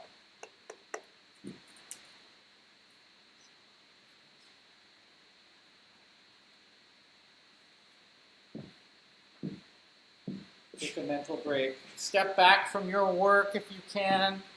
Have some tea. Take a pee. Who's drawing? Carla, I know you're out there drawing. I can't wait to see your drawing if you're following along doing the same guy or not. Robin, Dave, thank you guys.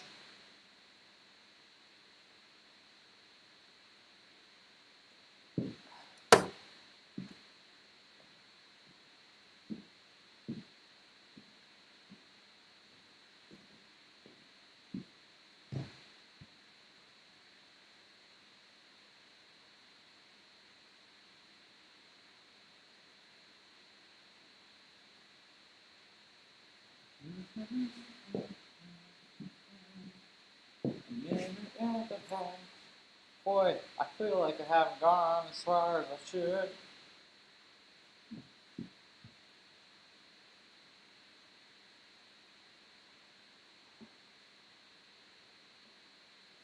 Let's go on.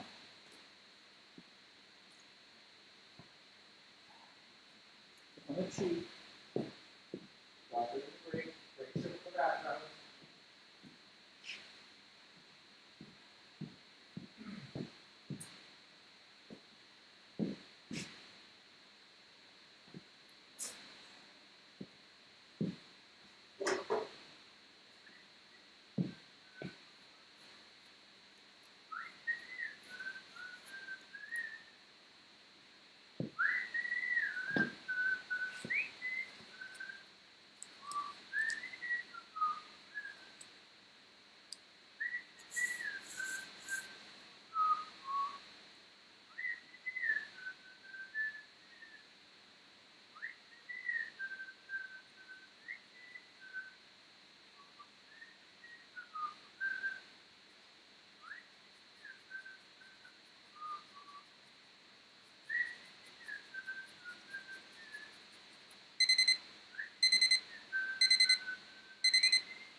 That is from Songs of the South, which was banned by Disney due to it being super racist. But that cartoon had Zippity Doo Dah, and it was one of the first records I owned on my Mickey Mouse record player. All right, nice segue, Bunny. Let's get going because I'm running out of time. So now I've wasted it. Been doing a lot of talking. I'm just going to start pulling the dark towards the light and getting into some halftone work as well.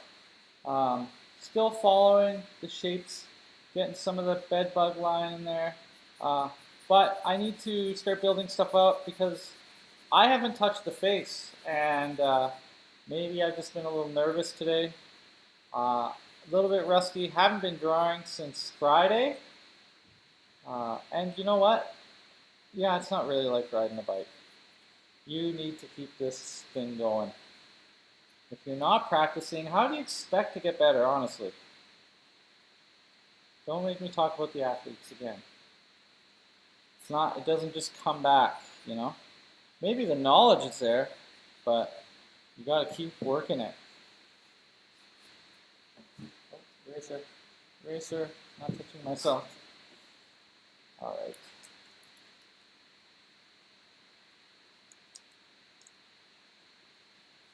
I lost my favorite eraser somewhere in the studio. It will turn up. I got a pretty laid back attitude about stuff like that. But it would be perfect right now. It's not a mono. In fact, it's a discontinued brand. But there's a very similar one to it. But it's kind of like a pencil.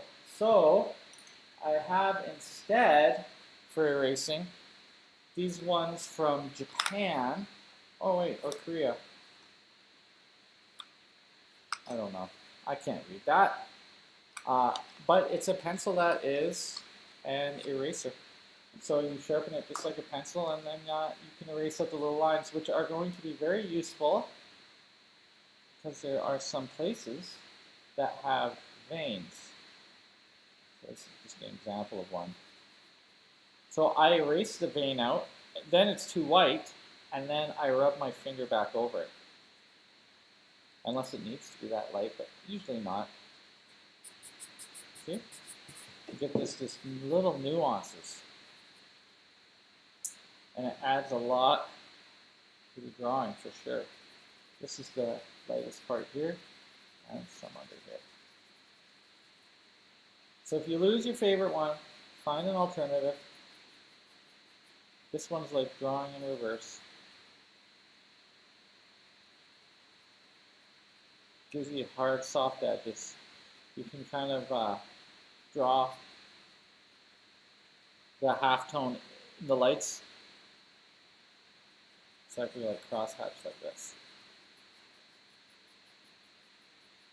So instead of pulling the dark towards the light, I can pull the light towards the dark. Okay. Vein going down there.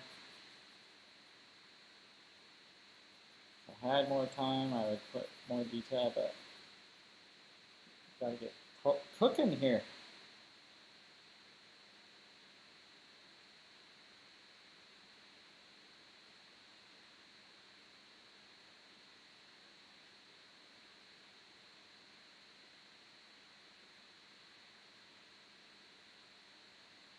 Oh, is that too low? Sorry, YouTube. Sorry, my new friend called YouTube. My YouTubers. I'm going to put the cast shadow in because it helps show the angle and throw of the light, but also it lifts my drawing off the paper. And there's a space between the knee and this, and it shoots all the way back to this foot. So there we go. This is going to be as dark as the background in actuality, but for this drawing, my background's not as dark. I don't have the kind of time I would need to darken that much. In a figure drawing session, I don't think it's that important. You know, sometimes I skip the background altogether, as if, you know, you photograph on white, use the white of the paper. Why not? Because really, even in figure drawing, even if you just draw the direction of the head and you don't even finish it, you're there to study so much more with the body anyways. So here's a good example again of making something darker in order to show that something is light. You have to have dark in order to show light, just like in life, to quote Bob Ross. This leg is in front, and I was talking earlier about how I make the legs too wide, but this is giving me a chance right now to rectify that.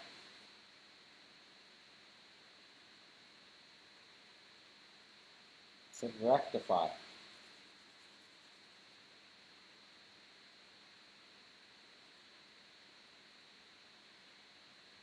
The tibia tuberosity,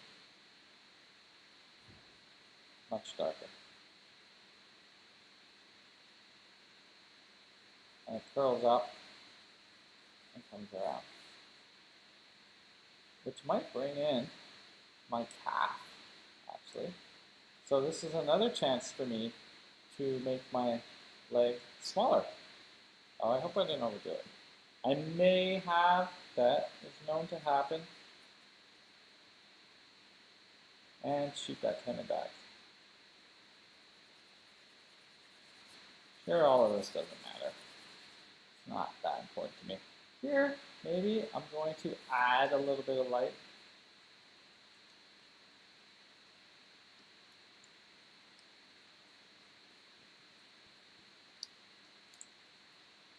This is really sticky on these gloves.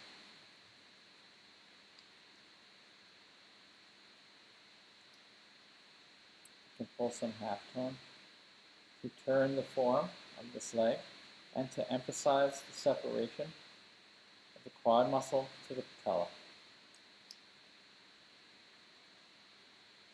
And also, harder edge, cat shadow. And then outside of the leg will be dark. So, I mean, that's all there is to that area. That knee is pretty much done.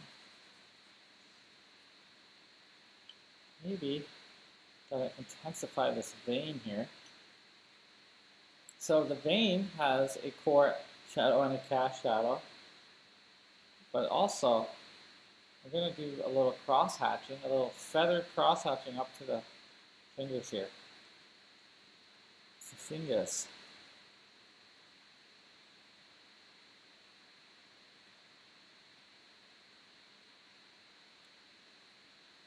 Earlier, you might remember how much detail I had here. I don't need that much anymore. I realized it was too distracting. Sometimes I think that people put too much emphasis, because the hands are so important, we've got too much detail in the hand, just like I was speaking about earlier with the foot. Maybe leave a little to the imagination. Leave a little. I'm going to put a slight, not erasing out for a light, but lightening it just ever so slightly so that I can put dark back on top. That way, I get myself some bearings for where the outer edge is. Because rather than making that shape really, really dark, as I should, I don't want to sit and color this black for an hour. So I'm just going to do it by lightening beside it and giving myself a little bit harder edge. So this is reflected light, but it's not a light. So I'm just going to put some more tone on it. Oh boy, the hand. This is a little bit of a danger area because it's so long and actually such a weird shape. The nail of the thumb is the brightest part.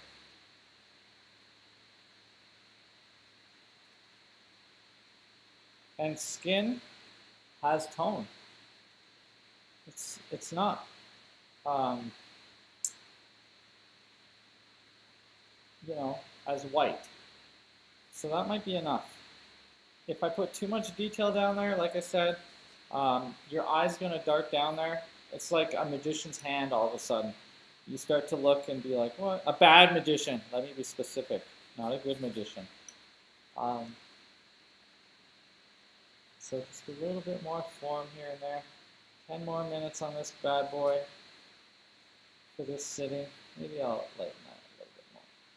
I mean, it's not a total value study here. Okay, that looks good.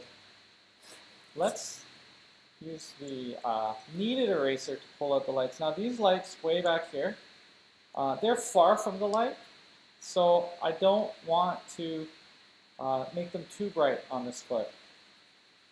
I'll just make the foot a little bit darker and just leave it drawn structurally like that.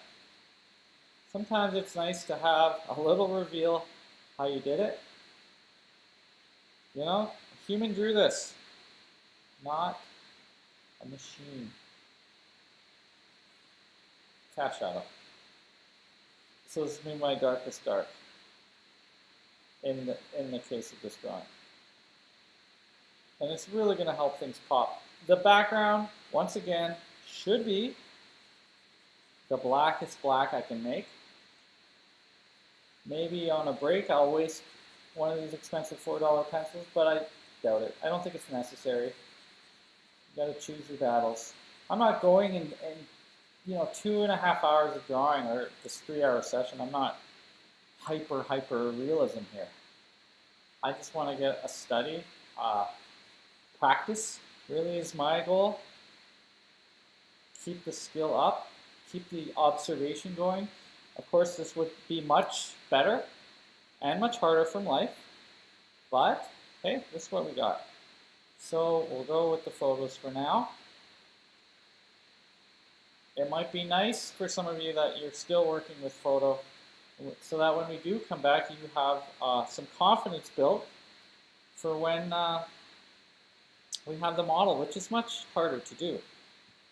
But the photo's not moving as much, and you're not moving or seeing it. It's already flattened it, which is why I also say it's more akin to classical drawing, like if you're doing your bark studies, which if you consider yourself an artist and you like realism and you have not done them yet, please do. There are free ways to do this stuff. You don't have to buy the Barg book. He's dead. He's not going to notice that his copyright isn't being fulfilled. You can find some fairly good versions of the image online. If you want to come back and learn from me because you're having some problems, I can teach the ways that I know to do it. I've done, probably 20 of them now, maybe more. In the beginning, they were really important to me. They were originally for, like high school level. We had drafting in my school. I needed to take a measure. Oh, phew. The top of the foot, the tarsals is too short. I thought I made the whole foot. It's a little wonky.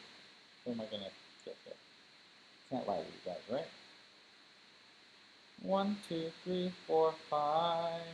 Make sure you have the right number of toes on your drawing. There we go. There's like a gentle curve here. And the pinky toe is always like, it doesn't even really look like a toe half the time. It's kind of hidden back there. I feel like that's a little too big. Carving it down helps get the shape.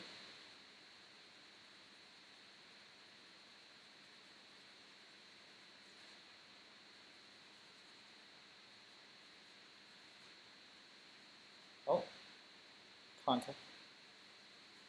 Pierre Noir, 1710Bs. I have 2Bs and 3Bs, but because the quality went down, I don't recommend them. They will break every time you sharpen them.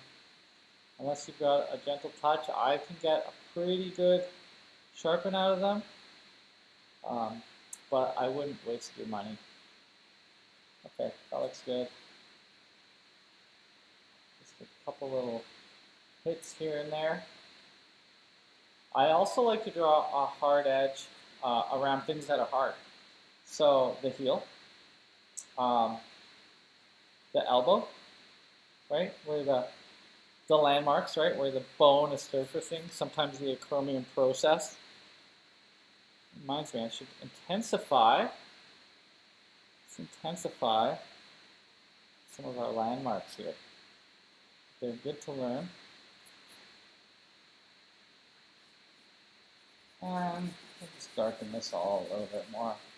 There are 4 minutes, and rather than jump into the face, which I have reserved for the next session, I'm just going to go pick out some more of those darks. Just while I'm here. I'm squinting my eyes as well, figuring out, I made that a little too light. There is a light there, but it's not that bright.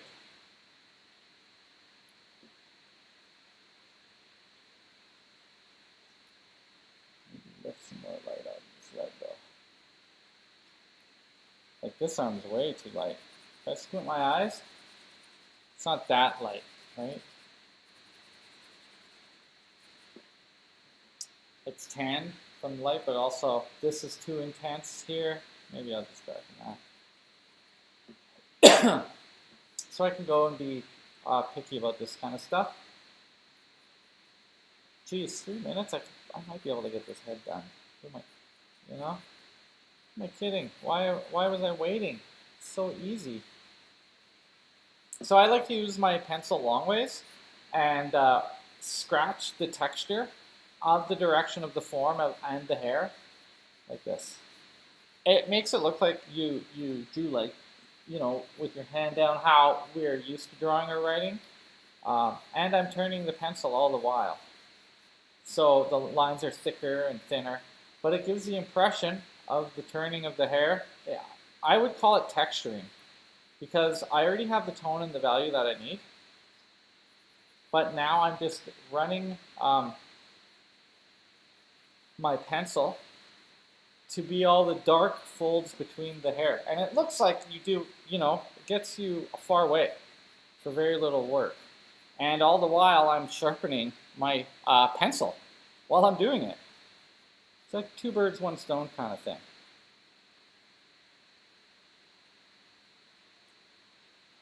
I think I figured that out by accident. Like a lot of things. You could read all the books in the world, but it wouldn't make you a good painter. You actually have to do the thing. You actually have to paint. You know, if you read books on cabinetry, it doesn't make you a carpenter. To be an artist, I guess some types of artists could just, conceptual artists can just read books. But if you want to create the illusion, like we do here, you're going to actually have to learn a skill. And the great thing is skills, all skills, can be learned. So it makes, you know, arts a little bit more, oh, the lobe's down here, a little bit more democratic, meaning, you know, we might not all aspire to be famous artists. I certainly think that, like rock and roll, that doesn't do good for any artist when they're young. Or look at what happened to Basquiat, you know. It doesn't make for a long life. Kurt Cobain, Keith Haring, bless all their souls. Made his ear a little too big there. But shooting across the ear shows me where the eye is. So I'm still looking good here. Let's take the last break. Oh man, 5 minutes. If you're still with me, if you're on Instagram, take a look. There we go. Making some headway. Oh, wait. Sorry. I'm not quite on break. I just want to get that before I forget the foot. Just darken it up a little bit more. Not enough contrast there. Okay.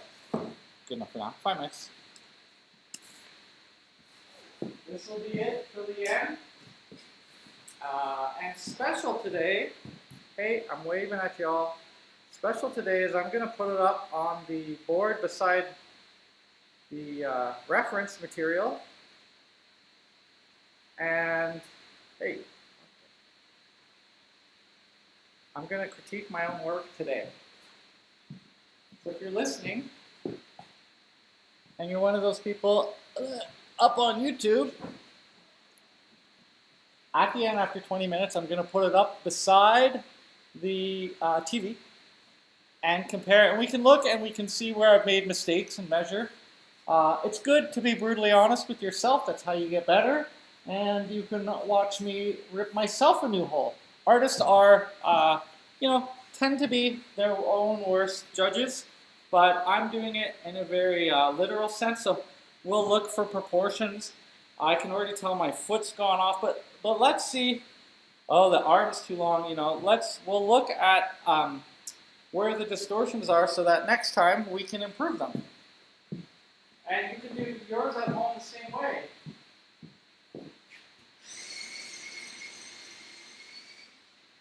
Oh, yeah.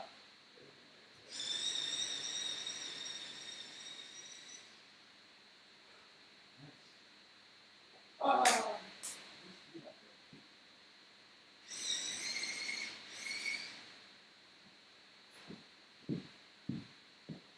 I see it now.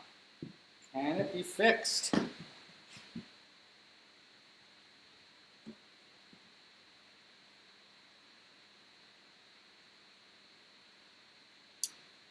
A little long.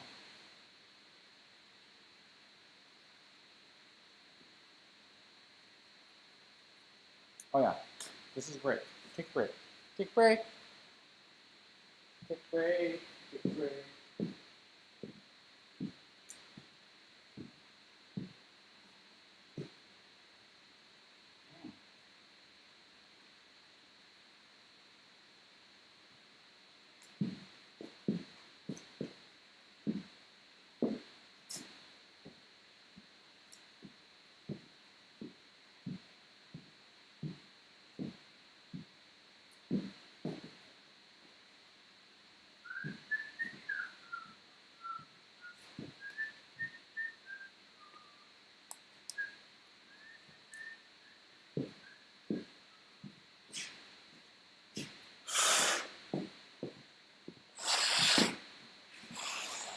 哎呀呀, these are so gross.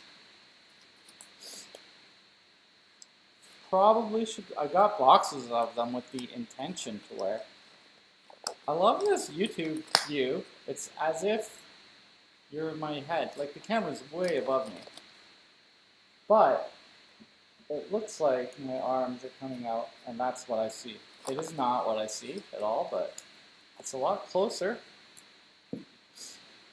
Plus, what I see on the screen for YouTube is 30 seconds later. And I see there's some concurrent viewers. Thank you guys for viewing, for joining me.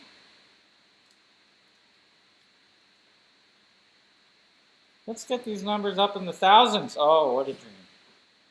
For a little artist like me, that would be, I would feel bad that people were wasting their time. What is there to see here? This work.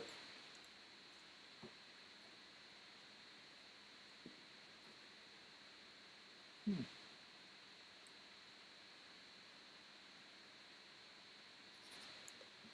15 seconds. Wait.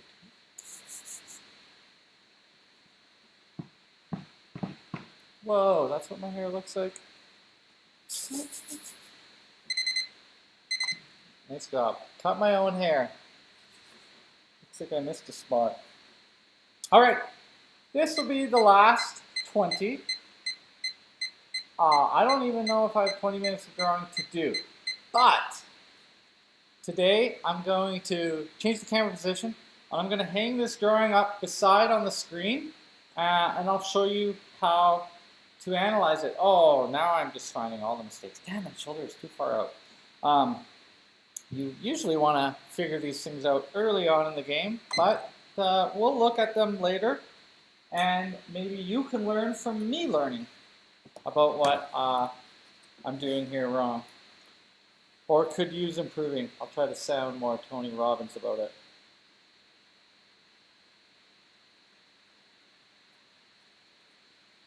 So on this forearm, I'm doing a little cross-hatching in a way to cross contour against the turning of the forearm, because he's a little bit hairy there as well, so I can get away with a little bit more texture. All of this is me avoiding doing the face right now. That's the truth. Avoiding it.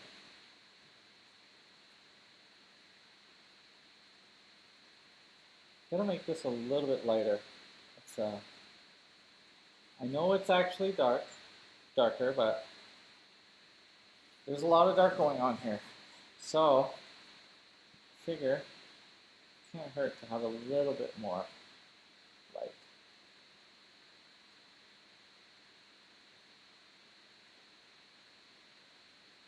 Okay. Shall we to the face? Okay.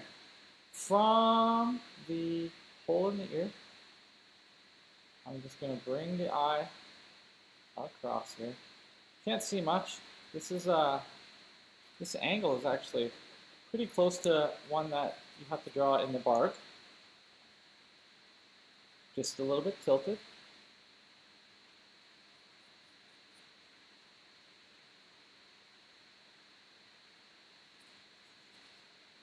I'm just going to go with where the nose was before. I think it was pretty good.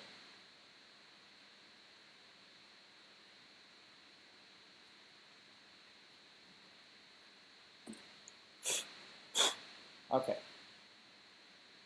Cast shadow. Or sorry, foreshadow under the nose, then nostril.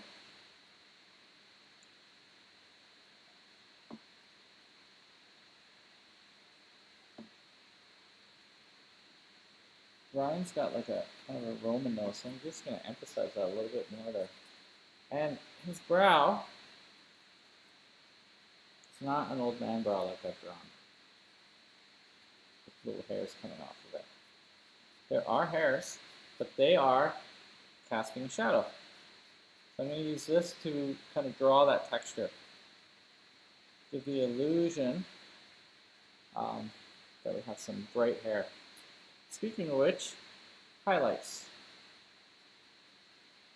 Highlights of hair.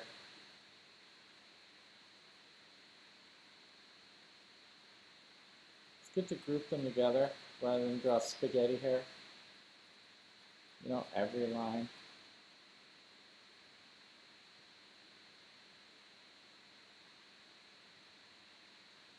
This is only the brightest part of the hair too. So as the hair turns, it's not as bright.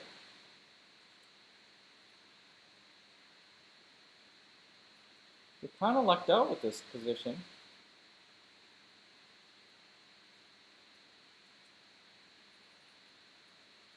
In that we actually don't even have to draw any face. Draw some hair. I don't know if that makes it harder or not. Nose. Philtrum. Lip. It's quite a high angle here from this degree.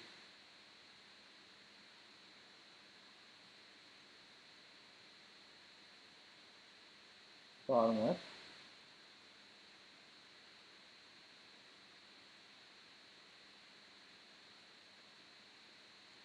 Flat. Nice big chin.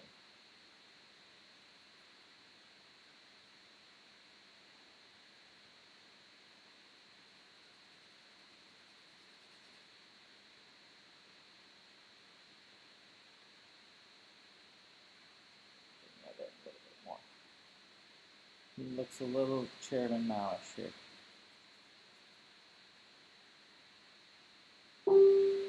What? Hey, Keith! That's awesome. I miss you! I hope you're drawing too. That's all you do, so I know that you probably are. Crazy. It's nice to know there's someone out there.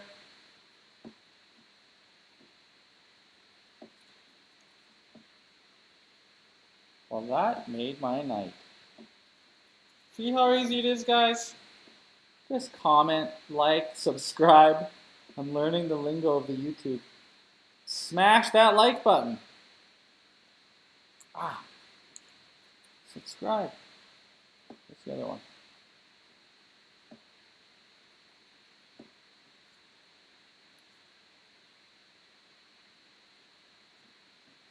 I think I do this nose too big.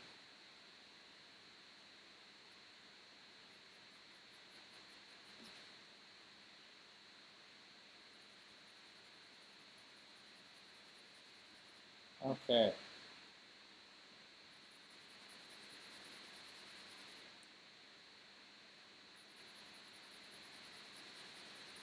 This paper is scratched.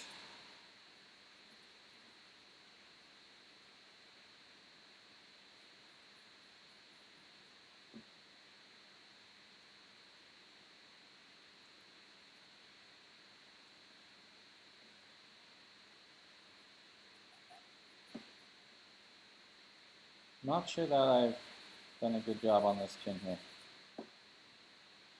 Think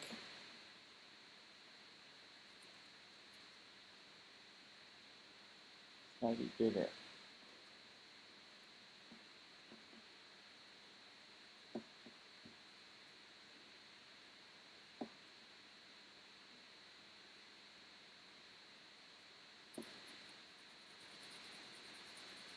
So I'm going to leave that little bit of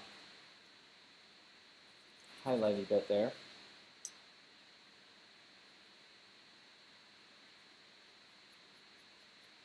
This thing is really rubbery. It's not quite doing what I want, so I might have to switch back to my eraser, not the missing one. Patches of hair. Don't forget to squint. Squint, squint, squint. Squint, squint, squint, squint, squint. So I can now just intensify. I got 12 minutes. So where's my time best put? Well, I'm going to just dance around a little bit. I'm now back to my wolf's carving and using it to throw down and fortify the core shadow into the halftone. Nice and sharp. It's a much firmer pencil. It's a little bit waxier. So it allows me to now have more material kind of sit on there more strongly and, you know, get a line back on there. I'm also holding really, really high up on my pencil. This gives me a lot more dexterity. In the beginning, I'm kind of like a wand, and I'm slowly moving higher and higher up. I don't know if that's a thing. It just is what's happening, I guess. I am really looking forward to seeing how off this arm is, because I tell you, I can see it now. But I'm looking forward to analyzing this a little bit because it's what goes on in the background. I've yet to ever make anything perfect. And the day that I do, I'm not going to rest on my laurels and be like, good, reached it, I'm done. You know, you got to just keep on it. Keep on it. Jump up on it. Make some noise. 10 minutes.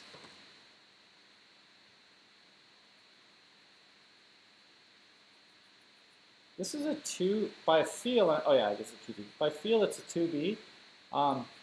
So as you're moving up, if you're using pencils, this is going towards H, right? You can draw lighter, more hard to intensify, pressing it, being a little bit softer as you pull things across. Like I'm just doing things now that it's like detailing, I guess. When you're painting, you'd be a much finer brush. Not necessarily a stiffer brush, probably more liquidy paint actually. But you have to think that we have these different materials. We should use them. Another thing that I could do is I could get out some white chalk and go brighter with that. But I'm not going to today, I don't think. It might get a little murky if I do. Just picking places where there could be some improvements. Boy, that toe back there in the photo is really very quite light. Very quite light. There are lights in this dark and muscles. So just so it doesn't read as flat. I'm just going to scratch some of them out. There's even a separation here. There we go. So we can see, if this were meat, we'd call it the flank. I'm going to still rub my hand over it. I don't want to remove too much material because it is still a dark. I don't want it to compete with up here too much. It's reflected light bouncing off the roof a little bit.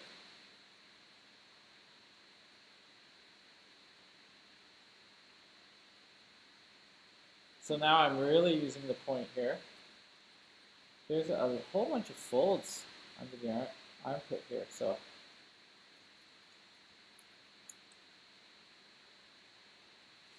like that. Like that. I'm going to focus a little bit too on, I squint my eyes and wonder what can be a lost edge, and then just run my pencil across it, obliterating it. Here it's a little bit lighter than the background, so maybe I'll go a gradient dark to light and then strengthen that background darkness. This could also be some areas. It should be soft here, but maybe harder here. Soft here, harder here. It's undulating around. Technical term, undulating. Undulating, hard and light. They let me out sometimes. I thought I was going to get smarter as I got older, but I guess not. I'm happy that I don't say as many stupid things. And I think my dad jokes are funny, so that's something. My kids will hate me. This back leg, it's like so dark. So let's make it darker. That will help propel this leg forward a little bit. It really does blend into the background. So it might be wise, 6 minutes, all right, to just go back to something a little softer and darker like the Conte, because it's a lot easier to get the darks in. I mean, you can probably see that if you're at home doing this and you try it, you'll know what I'm talking about. Foreshadow crossing the cast. Just a little bit more there. Okay, probably a little bone there. I don't want to overdo it with the feet. Brings too much attention down there.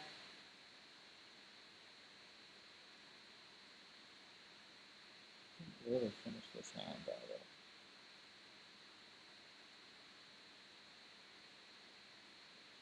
A little more shadow.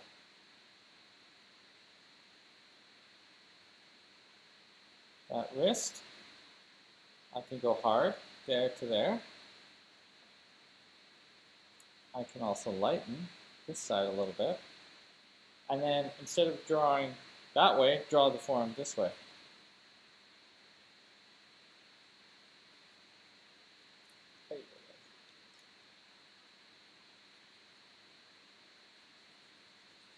And this shape here was one of my favorites.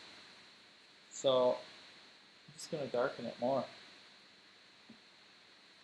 Maybe slightly darken the outside.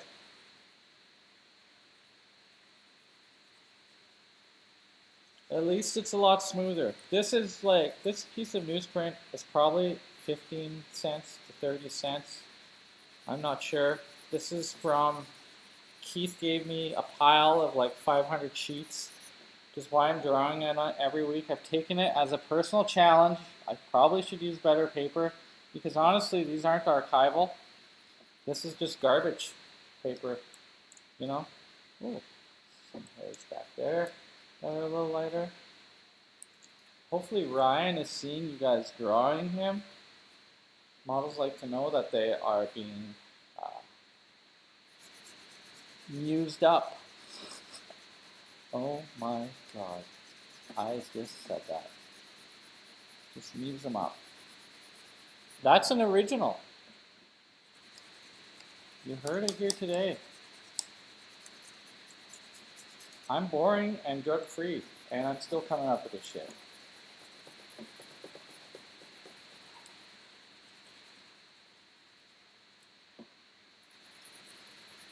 3 minutes. What else can I do? I'm going to pull it down a little bit. Try to get a little higher up this paper. I should have moved my head back. I think this is going to be interesting compared to the others that I've been doing. Style's a little bit different.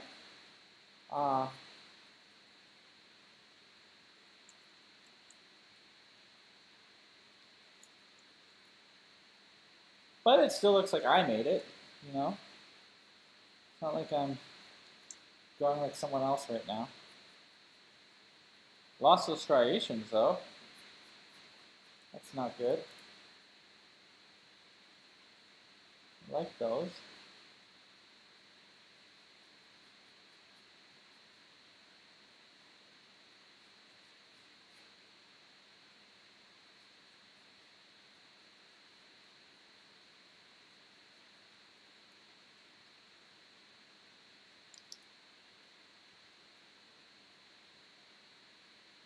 Still squinting down to see the difference between my halftones. I got 2 minutes left. I'm going to stop it right at that time. I'm going to move this camera so y'all can see what's the reference and all that jazz. And then we can rip it apart a little bit. I'm thinking down the road to get some of the wonderful teachers we have here. Keith, Luke, Bobby, Cam, Jeff. Holy smokes, we got a team of not working professionals right now. To offer some sort of critique camp or something. We'll see what we can do this summer. My goal was to launch something, but if it's still going this way, I don't want to have to refund a bunch of money, you know what I mean? I'd rather not take the risk and put the effort out and then, you know, it costs me every time I have to give a refund. Because these processors make money every which way that they can, and yet you can't make a sale without them, so that's awesome. 30 seconds. Let's slap down a signature. Well, now watch carefully how to do this so that you can sign your work. Batista. Day is it? April? I think the 22nd. It's hard to know anymore. 2020 at Atelier Artista. Hey! Oh! Unbelievable. Broke another one. It's been one of those days. So, just wait a second. I don't know how I got so far up there. It's not quite 9 o'clock. I am going to tape this up beside my screen, and then we will rip and tear. These gloves are done. Dr. Bunny.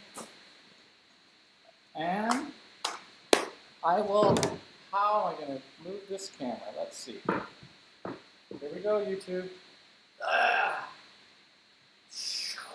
There is the screen. Oh, come on. Instagram, you are a pain in my ass. Okay. Okay. Are we going or what? What's going on here?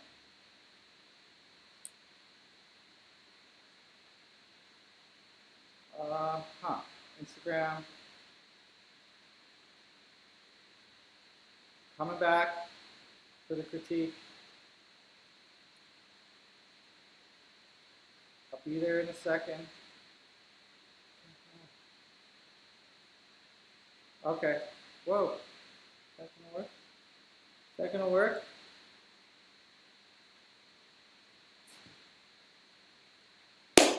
All right.